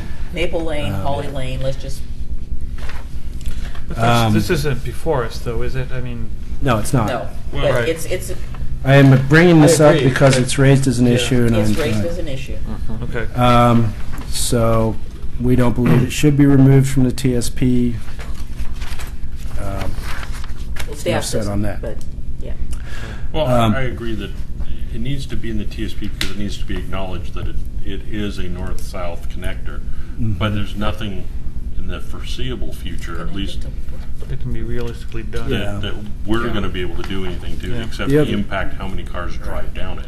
Well, I mean, yeah, we have to address safety issues as well. So even if we don't address capacity issues, we have to address lack of sidewalks. And so you don't take projects out of a TSP if they address a safety issue. Hoverboards. With respect to the alternative mobility targets, that issue has been addressed in the staff report. As you heard from the Do we have a Region 1 condition? planning manager regarding this issue, the city will be working with ODOT, Clackamas County, and other stakeholders to develop the refinement plan in the short term, as it's the only way to accommodate further growth within this existing city limits and within the UGB. Yep. Can we develop a condition or some sort of request by the Planning Commission to the City Commission that we have the same type of condition in here that we do for the others, the previous application? Because this is, again, this is the elephant in the room. Well, for legislative files, our staff report and our findings are typically what we carry forward as the policy, and it Well, I just gets wanna make fleshed sure- out. Yeah, Yeah. you know, I've been through, as you know, I've been through this with a fine-tooth comb, and if we have a finding in there that's that specific, that would just be so wonderful.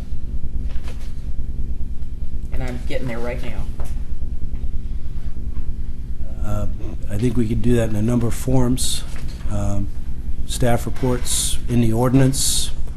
In the findings, it says that was Yeah. part of the condition, that was the condition of ODOT supporting the concept Concept plan, plan. was Yeah. that we agree that no development will occur except that which is already in the city and already zoned for approval,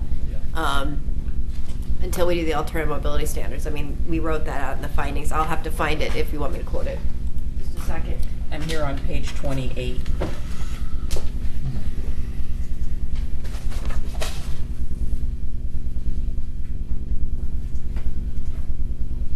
I started to have dreams about this because I've read it so much. It's really bad. Dream? Yes. Is that the proper category? Or Yes. nightmares? Dreaming about the Beaver Creek Road concept plan. Well, since this is a legislative process, don't we have the opportunity to sort of refer this to the commission differently than we would a zone change or Yeah, we've done a memo in the past. But what I'm getting at, the hangup seems to be the alternative mobile study.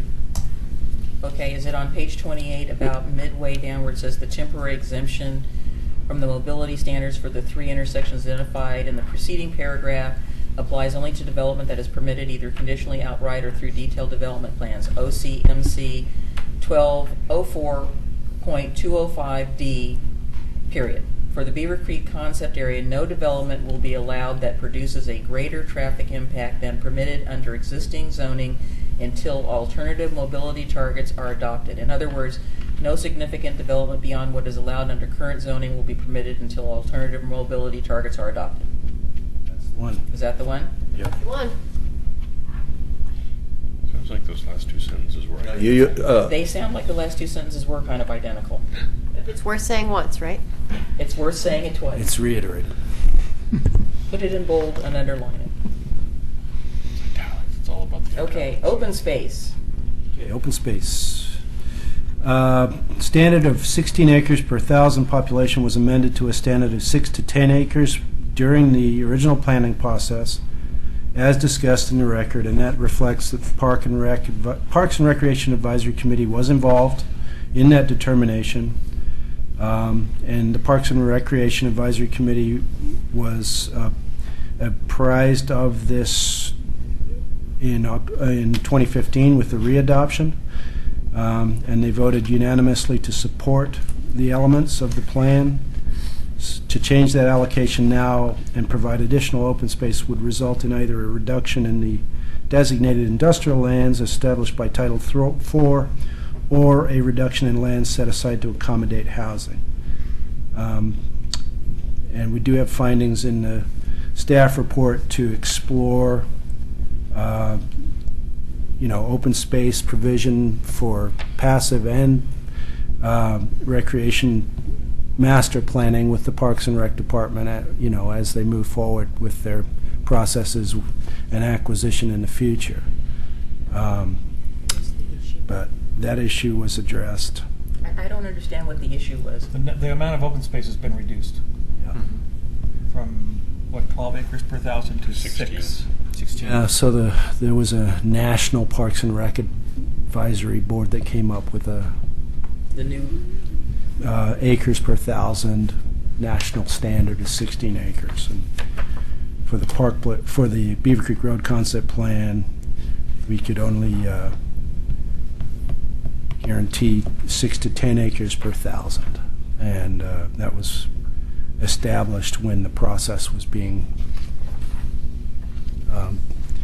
gone through in 2008 and found to be adequate then and found to be adequate now by the Parks and Rec Advisory Committee.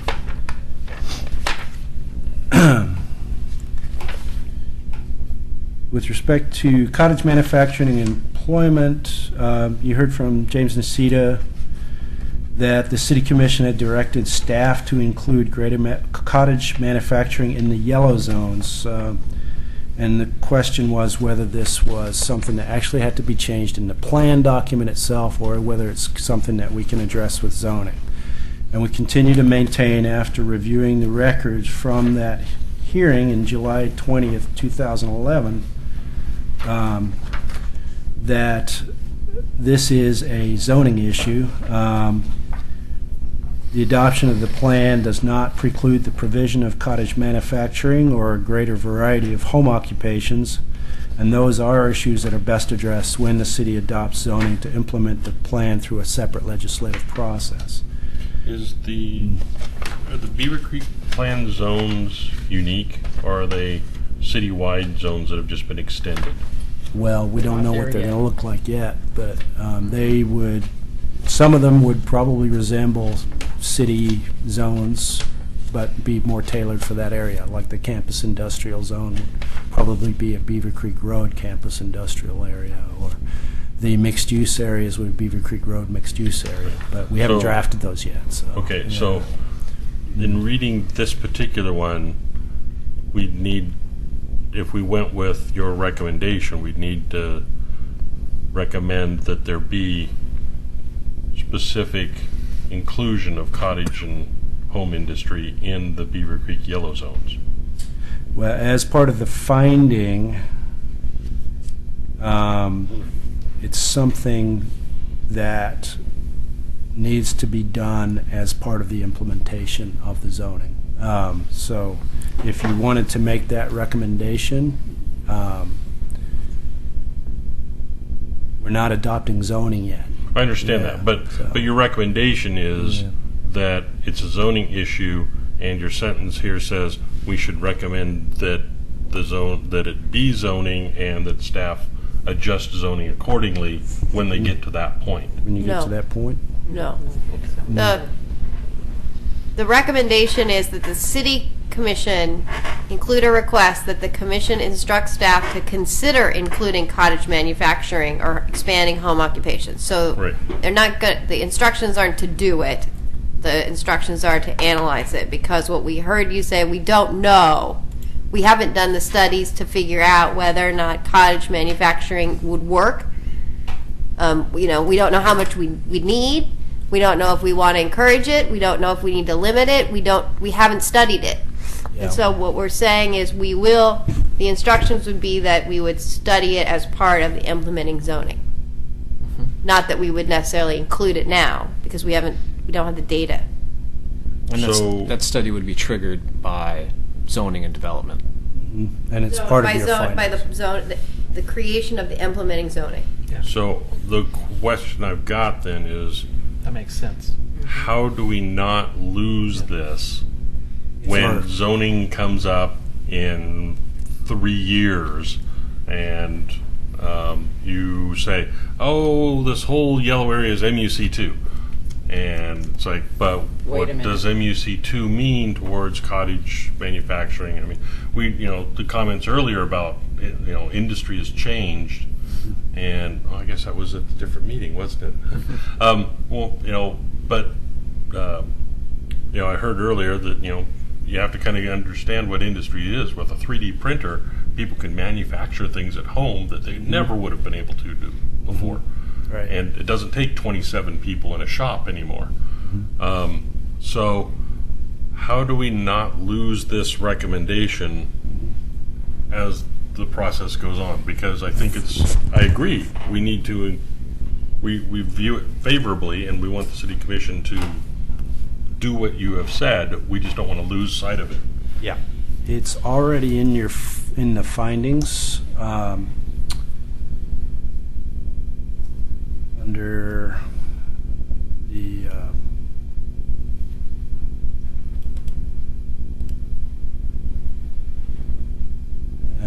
well, we have a finding for it. It's not as specific as looking at that. So as this record moves forward in its entirety, we would be basing it off of these last few memorandum that were put forward to you at the Planning Commission hearings and referring to those as we go through the separate legislative process for rezoning. That could be said for all of the issues that we've been addressing as we've gone through the hearing process. These last few issues memoranda that we've produced build on the staff report and findings that we've got, and So that's provide part of the adequate record? direction. Yes, yeah. So I think that you will make, I mean, when we're there, you will make a recommendation to City Commission that will include consideration of these things. And then the City Commission will take that list and they'll decide if they agree with those things. And then they could include those things. We could include them in the ordinance. Yeah. We could include them in the findings. I mean, we can, they don't have to be conditions. I mean, certainly, Yeah, I get your point that 10 years can pass and everyone will forget, but I think there are ways to keep this at the level of a sort of pseudo condition that. Yeah. will- I mean, once the And I think we can count on the audience to make sure that the public to make sure that this is that we're held to what we commit to do. because Yeah, we don't want it to fall through the cracks. because what I That's good. see Beaver Creek being is those work, live, work, cottagey type things to a large portion of it, which is why they were, I like that, cottagey. you know. So, Cottagey, that's Yeah. good. so okay, then I will back off for now. And that is it. Just to summarize, it's been a long process, and we feel that the concept plan represents a good mix of land use for the time that we're in. It's supportive of the campus industrial zoning that's nearby it. It's supportive of relationships with Clackamas Community College, and they've good. got their bond. Oregon City High School. It's in an area that is going to be well served if we follow through with this communication process with TriMet. It's in an area which is logically going to need to be zoned for mixed use and higher density because it's a corridor. And it will create opportunities for people to walk and to live closer to where they work. And we consider it a good land use plan with elements of sustainability that were originally talked about in 2007, 2008. So we feel that coming out of those recommendations from the Citizens Advisory Committee that worked hard on this plan, it should continue to move forward.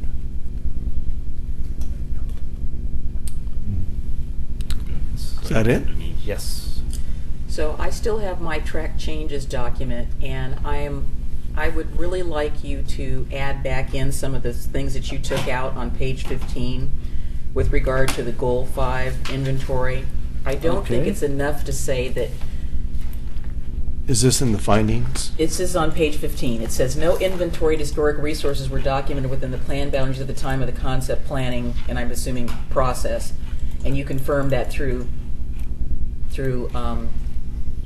Linda Price. What I'm concerned about is that you had previously stated that the Goal 5 resource inventories include cultural and historic resources on any known da-da-da-da-da, and then you said would potentially be protected and included in the city's inventory and regulated under Chapter 1740. I thought that was a better way of saying it than what you said here, that if a property owner seeks designation, that isn't saying that we're going to do an inventory or protect them. It just says, well, there wasn't an inventory, so we're just going to shine it off. Down in the next sentence, you say the Beaver Creek Road concept plan will protect Goal 5 natural resource areas by guiding the designation of natural resource overlay areas. Why can't we say something like the Beaver Creek Road Master Plan will protect Goal 5 historic and cultural resources by guiding, et cetera, and saying that we're referring back to 1740?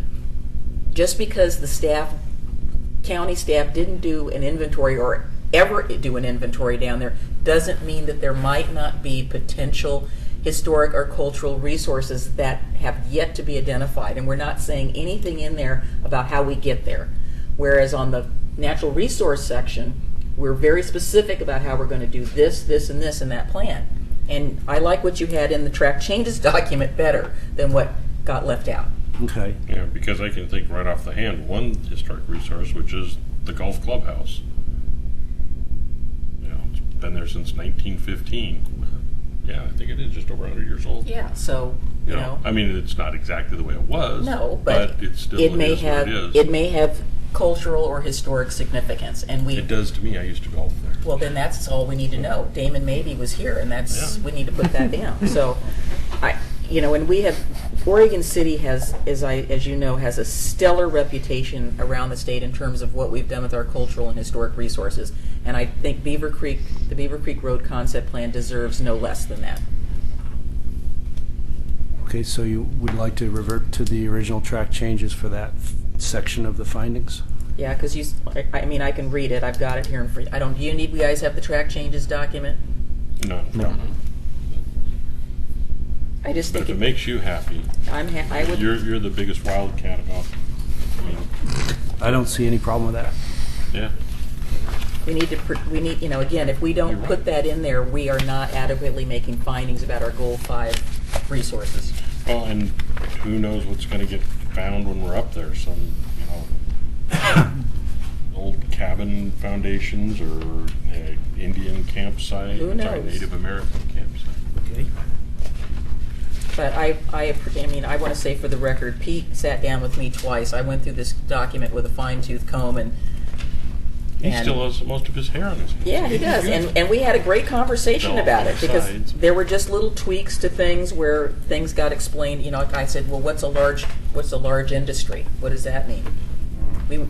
We're saying it's 50 or more, so now we're defining it. We're adding more specificity. So do you have any other items that need to be addressed in that? I think in the findings? I think the only other thing that I saw, just flip through here, was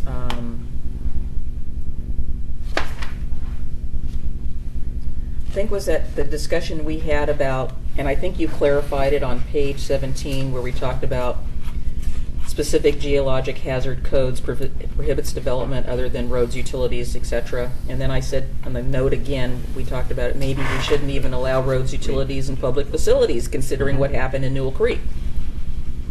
Because obviously when part of that went away, it took all the public facilities right along with it.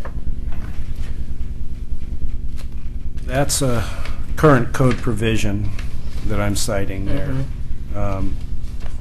If we want to look at 1744 in the zoning implementation, and that provision of the code, that would be the appropriate time to do it. But just getting back the there. plan itself, with the exception of stormwater outlet areas and other non-habitable structures, does not envision any development within the geologic hazard overlay There zone. it is, specifically, yada, yada, yada, yada. Okay. All right. Mr. Chair, Yes? I got a question for Carrie. Carrie, are you satisfied that we're on track with the instructions on the remand, coverage of those items that we were supposed to address? Yes, I think so. I think that the whole purpose was to revisit this facility and service component. And I'm not sure that TriMet is in that list, but I think it's still part of this whole facilities and services and feasibility question. And, it's going to be a chicken and egg problem with TriMet, right? Yeah. and, you know, who's going to blink first in terms of giving you the assurances that they'll provide service, or give them the assurances that we're going to develop. You know, I mean, somebody's got to jump off first. To put a gun on the table. Well, if that's not included in this, Let's put Bob's gun on the table.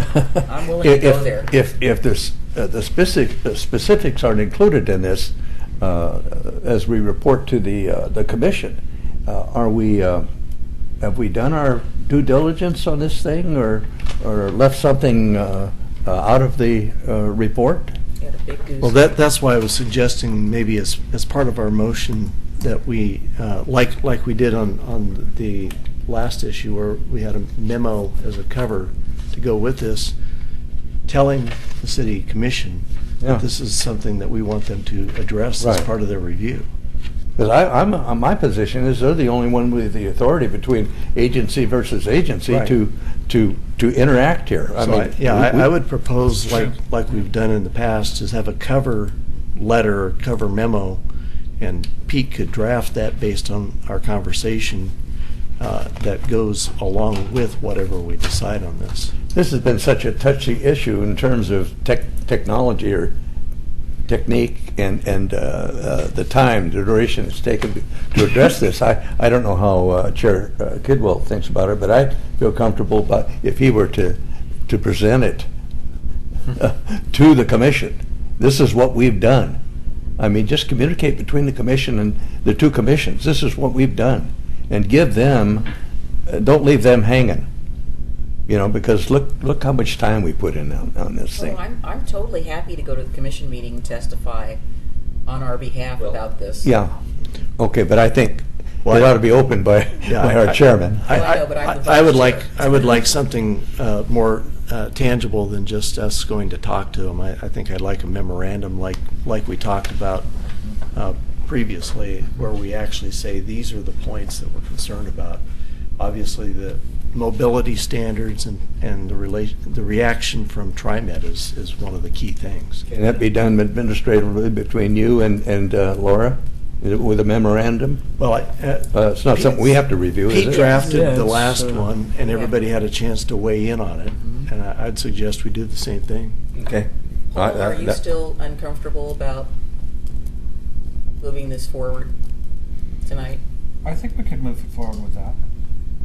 Because I mean, With that we what could I use what that I as was a going caveat. what I was going to suggest is that Because I think Bob makes a good point about us not having the authority to have TriMet. I know, but I disagree with him on that. I think we do, but Well, I was going I to mean, make I think that we do, but I think that we'll have a lot more sway with them if we have a joint statement from with the city council, Right, as opposed to right. us just saying, "Hey, TriMet, come on down and let's talk bus." for And, this you know, project." I think if it added weight to our discussion, I'd be happy to go with Denise, and we could sit and Yeah, I think that's a great make that idea. argument to the commission. I think that- Well, look how it would look if we made the recommendation or made the communication to TriMet, and we didn't tell the commission. Look how that would look. I mean, that's not. I'm not saying we're not telling them. I'm willing to say we can make a motion and pass it and make it subject to our review of the memo. 2 more weeks at our next meeting to review the memo is not going to. This is not a time sensitive thing. This is not somebody's development. And see if we can get a response from TriMet and give the staff some time to draft a memo, so we're all here reviewing the memo, not doing it online, Yeah. so we can get it done. And we'll see and after 2 weeks, then What if the commission didn't agree with that? No, we're doing the heavy lifting. They can make that. Our memo. They can make that Yes. decision when it moves up there, I think. I'm saying our memo. What Denise is saying is defer a decision on this No. until we I'm have saying make the memo. decision subject Make to the decision. memo. We get the memo in 2 weeks. Okay. We look at it, We spend 10 minutes. 10 minutes crunching it. reviewing it, crunching it, and then we move it forward. Okay. And in the 2 weeks, we can have our staff contact TriMet again and say, gee, folks, our planning commission would really, really, really like to get a response from you. And we can also see this other half of the letter from Miss whatever her name was to Mr. Vassar. Lewis, Visser. Vassar. Yes. Okay. That's what I'm suggesting. Comfortable. I think that's a great idea. And in general, we're good with everything, just we're nervous about TriMet. And Well, who isn't? Well, And and again, I we- think Carrie's right. We got to make sure that we're not just making this all about TriMet. It has No, to no, be- no, it's no. not all I wasn't. about TriMet. I was just kind of trying to summarize real quick. I understand. And we want to see some emphasis on the zoning cottage manufacturing. That'll be in the memo. Yeah. Yeah, but everything else, the open space question doesn't necessarily, yes, we accept staff's recommendation, or whatever. Alternative mobility targets. We want to really Just- emphasize that, like, So for- big letters. For Pete's benefit, if he's going to draft this memo, we're talking about mobility standards Right. and a specific response from TriMet and clarification of the cottage industry being Right. part of the zoning. Right, and Process. I'd like us to put something in there about the impossible dream of Holly Lane, not that we're recommending it come out of the TSP, but that It'd be recognized that it's that we recognize that low this priority. is going to be insurmountable odds to try to do this work there, and we really need to have some recognition that that particular property needs some consideration, which could include taking parts of it out of the TSP or Do you whatever. think that the road remedy. classification should change? Yes. That's the, Well, just the cross-section, or? Oh, We could that's specifically not gonna say that happen. No, okay. that existing cross-section will never look like this theoretical cross-section. Or we could just make it really easy and say, until the road meets its cross-sectional requirements, the city will take no responsibility Responsibility. for Holly Lane in any sections, way, or shape. I In which like case, that. then the county's on the stick, and we can maybe throw some money at a feasibility study, but we know it's not going to happen. No, we know I it's like not that, gonna Jane. happen. That's excellent. Sounds cottagey to me. Is it cottagey? Uh-oh. Okay, so we've got 4 items on the list. You want to read those back? I'm a little unclear on the Holly Lane thing. Is there consensus on the Yeah, commission for that? that we recognize that Holly Lane is an impossible dream. He needs a little more help than that. Yeah. Well, that. I don't know, that He's seems- going to be teaching choir tomorrow. He could sing that for us right What- now. I think what we're suggesting is that the status of Holly Lane in the TSP be reconsidered based on the reality of The unrealistic physical expectation makeup that of the the roadway. and the physical limitations Yes, yes, there you and go. the fact that That's good. the city of Oregon City has no jurisdiction over Right. that road. And nor do we want the jurisdiction unless it gets And yet, fixed. for some reason, we've been, we've adopted that responsibility. We get beat up on that every time. Yeah. Well, we brought this up when we were reviewing the TSP yes. about Holly Yes, we Lane. did. We Yes, said, we did. what's a the long time on it. likelihood? And the staff person said here, the likelihood that that's ever going to happen is, Zero. slim and slim. Yeah. So you have 4 items on your list? Specific response from TriMet with respect to the Southeast Corridor Enhancement Plan and improved service, mobility standards, clarification on cottage manufacturing being part of the implementing zoning, and the status of Holly Lane for the area outside the urban growth boundary in terms of it being reconsidered in the TSP as far as its functional classification. You could say something like that we cannot strongly emphasize enough that this mobility standard must, shall, whatever hard word we want, be done. We cannot move this community forward unless we are able to complete that work. It has got to happen. It's got to be in cooperation with TriMet. Yes. And ODOT, and the county. So can we entertain a motion on this Beaver Creek concept plan?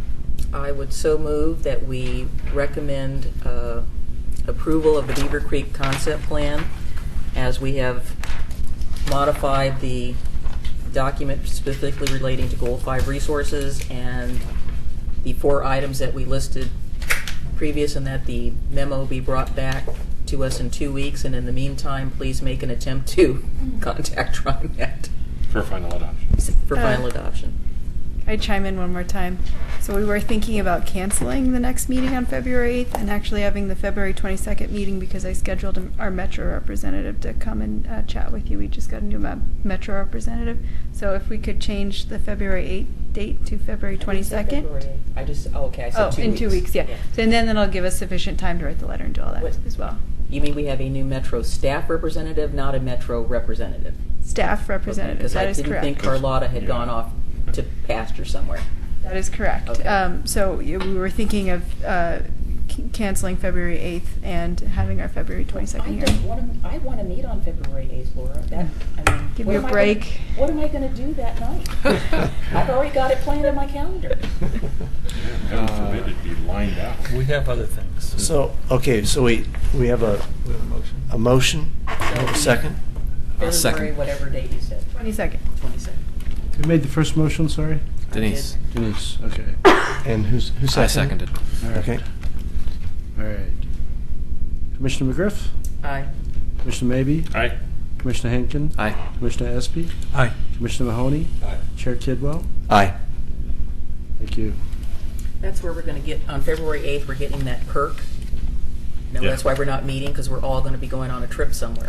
No, our perk is we Done. don't have to meet. Down Holiday that's Lane. the perk? We get to be home and watch something. We Oh, gotta the choose what X-Files. goes in the candy machine. No more items. The Okay. Super Bowl I think we're- ad. So, we'll see that memo that we're talking about on February 22nd. Yes. And I guess hand in hand with that, do we want to plan to personally go to A few minutes or? city commission No. meeting? Sure. It hasn't been- He needs to change the disc, He's gotta change. the tape, the No whatever. talking. Go ahead, Damon, sing. The Impossible Dream. I'm not Robert Goulet. Nobody said you were Robert Goulet. He's the only one who can sing in The Impossible Dream.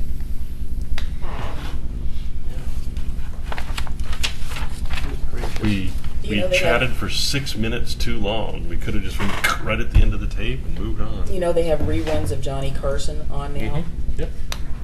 On So TV if you time. missed any of those You can- late night shows, you can pick them all up. Oh, he's changing. We should get up to the So, mountain next Paul, week. We just bought some I snacks. invoked you tonight at the city managers meeting. Do we have any good of the did? order? I have a couple updates. Good. You weren't there, Staff-related so I stuff. said. We got one so too. We're not you- done yet, by the way. You're talking about doing these, tax abatements and Yeah. and all this to improve industry and do this infrastructure stuff. Okay. And I said, are you making sure that these businesses are paying their fair share and that you're not just shifting the Yeah. burden to all Were they in, like, ski the clubs and fixed stuff? income and low income families to make up this tax, this tax burden that you offset? So I asked the question on your behalf since I have heard after all these years, fries, you're pizza. beating it into me. I have Do heard they the ski or question. snowboard? So, and the response was, we have to make long-term decisions, and we have to decide I'd just point over to Ski Bowl and say, You know, someday you're gonna be over there. where we make these, if we make this cut, can we, is it economic? Can we do this? Bike that has pedals. If we can't, and we can't make up the amount of money, then we shouldn't make those cuts, He had not been on a bike ever before, jumped on that thing and took off. which is logical, but still But doesn't it was answer the very question. stable, so Anything tastes He good just- there. Yeah, when you're the wheels, hungry. Since I'm essentially a fixed income person myself,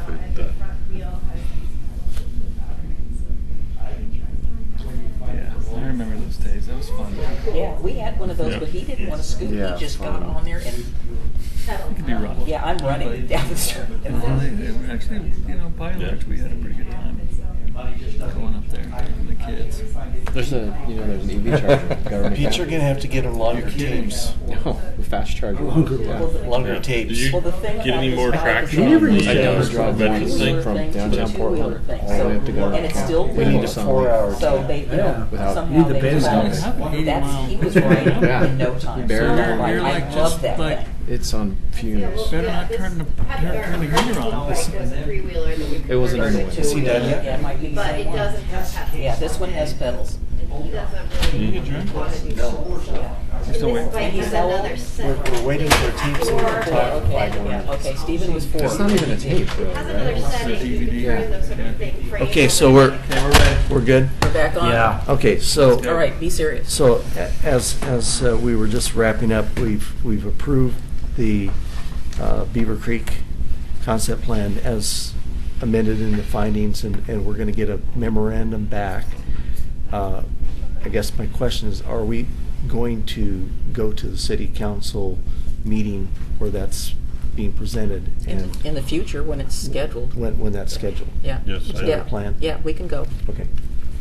We'll Aye. announce the date of the hearing on February 22nd. So you'll let us know when that date will be. And the memo will come out a week before with the agenda, so you'll Okay. have an opportunity to review it. So, Okay.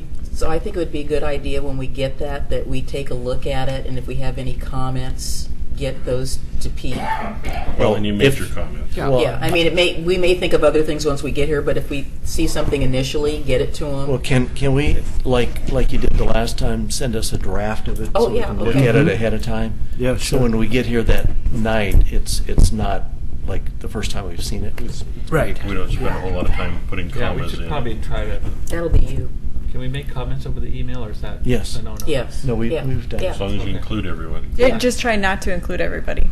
So just Respond directly to me and not No. do reply all. Okay. because we don't want to have a hearing on the internet where the Right. public can't. Right, if you could Participate. reiterate Well, it that. wouldn't be a hearing. It Well- would Oh, be when like you a few give me your minutes. We don't have a comments quorum. on the draft, People just talking. respond Directly to- directly, do a reply, not a reply all.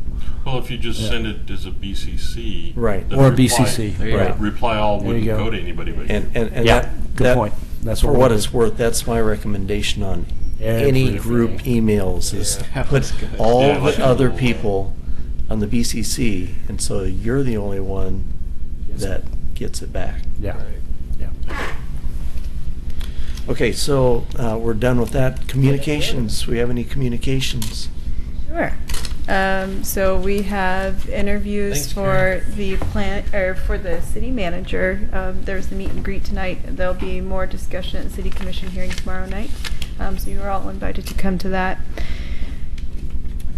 I've been named the interim planning manager for the moment to just work on, so we don't know how long that is, but it's really just to keep the daily tasks going so we can process applications efficiently. Also, the planning department is hiring for a half-time planner and a full-time assistant planner. We had interviews last week on Thursday and Friday. We got a few good candidates, and we'll have a second round of interviews at the end of this week. And we're very excited about it. These positions will fill back Christina Robertson-Gardner and Kelly Reed, who are going off to work on the Willamette Falls Legacy Project. So with that project, the city received a grant, and the grant is going to help pay to backfill these positions. So it's a 2-year interim position, both the half-time planner and the full-time assistant planner. And someone somewhere will end up taking over our historic review. And we're not really sure who at this point, but we'll know by next week. And so all current planning will still be done by primarily Pete, myself, the assistant planner, and the full-time planner. That's Strikes big shoes to fill. big shoes. Luckily, we know where to find Christina. It's true. And yeah. Okay. She already gave me a job, which is like I need another job, but it's okay. She gave me a job. Anything else? That is it, except for we're likely to cancel the next planning commission hearing February 8th. Okay, very good. All right. We are adjourned. Oh, No? I want to have on the record, we received communications from a resident in Park Place, and I forwarded it to a couple of you. Yes. So the development that is adjacent to the elementary school up there, there is continued and ongoing flooding. I went up there in the last few days, and oh my God. So I guess the question is, Tony was also copied on the email. Yes. I guess I want to know what is it going to be our response? Because again, we were there assured, oh yes, we're going to take care of all of this, and now we've got people having problems. It was brought up to us on the record, Mhm. and a couple of us So- were reluctant and had concerns about it. Yeah, Because we didn't feel it might have been adequately addressed. the concern was raised and several photos were sent by the property owner of flooding on their property, which they feel is caused by adjacent development in the city. We have looked at the pond in the Sunnybrook 2 development, which is functioning the way it's supposed to, and the application included a condition of approval to address any off-site drainage across on the outside of the UGB, outside the city. The developer has put in extensive piping around that property, and John Lewis is looking into the issue. We do not believe it is related to the Sunnybrook 2 issue, development, we believe, but we're checking into it to make sure that the hydrology reports and all of the things that we originally based the approvals on for Sunnybrook and Sunnybrook 2 is what we believe them to be. It's been a very wet year. There's been extensive drainage modifications on the Sears property, which may have exacerbated the situation, but Public Works Department is looking into all of the data and all of the analysis that have been done in order to address this issue for that property owner. And the pond and the outflow from the pond is doing what the original engineering reports estimated that it would be doing with the build out of both subdivisions that drain into that, as well as Ames Street. So I can report back on this. I'd be happy to at the next meeting once we know more. Along those lines, I've heard a lot of reports that the connector road through the school property Heard that. has turned into quite a Charlie Foxtrot, and it's buses being backed up, and I don't know how much of it is just the school doing what it's doing, and that's the way it is, and now they've got something to blame instead of just saying, oh, that's the way the school is. But between the construction work and the buses and mom and dad coming to drop off kids, that it's really a mess on Holcomb and that whole area. Okay. So I don't know if you want to. I'll be happy just to have look somebody up into there at That's going to get worse 3:30. once it's built out, too. Pardon? Yeah. That's going to get worse once it's built Well, out. some of it is that they've restricted the road while they're moving dump trucks back and forth and that sort of stuff. So Yeah, that's right. It just recently platted that development there, so. Well, I was up there 2 days ago when I went to go to Bradley Road, and I came by there and I completely forgot it was school time. There weren't any dump trucks. That was a nightmare up there. It is, yeah. I'm telling you, I thought, I'm not going this way again. Yeah, so I mean, just I'll look having into- somebody up there around school let out and just say, whoa, and maybe sending a letter to the school district saying you're impacting, if that's the case, or the developer, Traffic if was that's the backed case, up. or. Okay, yeah, we'll need to talk to Icon. It's their subdivision and see what what's stage the happening. improvements are at. I'd just say see what's happening and then see who you Yeah. need to talk to. Yeah, okay. Yeah, the traffic was backed up onto Holcomb. I mean, quite a ways back down before I even inched my way up past the school. And once I was past the school, it was fine. Well, it may be necessary for the school district to change their procedures to, if they're the ones that are causing the backup onto Holcomb, to change how they're processing the buses or something. Yes, Do you know can you if- imagine what it's going to be like when all those people are coming out of there? Right, but I'm just saying, if the problem's happening right now, and it's obviously related to that school pickup and delivery, maybe the school district needs to make an adjustment to how they're processing. Well, Charles, as you know, Traffic. my pet peeve is that, again, we have a situation in Oregon City where Our schools seem to be on the edge of our community. We've got parents who live close by, driving their kids to school. Everybody's driving their kids to school. We got buses, we got drivers. We don't have a place where we have in our town where children can actually walk to school. My kid's elementary school isn't even in Oregon City. I know. You're at Jennings Lodge? Yeah, so you're having, are you schlepping them on the bus or are you driving them? I'm driving and I'm catching the orange line. Yeah, so again, this is a symptom of a bigger problem that we have in this community about where our schools were located. And believe me, I don't want to see a school located out there in the Beaver Creek Road concept plan at the edge. Again, we're all driving. We had Oregon City High School here in the core, lots of people taking buses, not so much traffic. Now, driving out to Beaver Creek Road, everybody's driving. All the kids are driving. Parents are driving. And we're, again... And 80% of the buses are empty. Yeah. That's the thing. So, you see the buses heading up and there's like 20 kids on a max bus. So, we're just exasperating the problem, and I have put in a request as a planner to the superintendent to do better coordination with the city. And one of the comments that I got back, and I'm not quoting him, was, well, we can't afford to redevelop the schools that are already in the core because they're too expensive. And I said, so we can afford to build out on the edge and that's not too expensive? So we got to change hearts and minds somehow. Anything else? Nope. Okay, then we are adjourned. They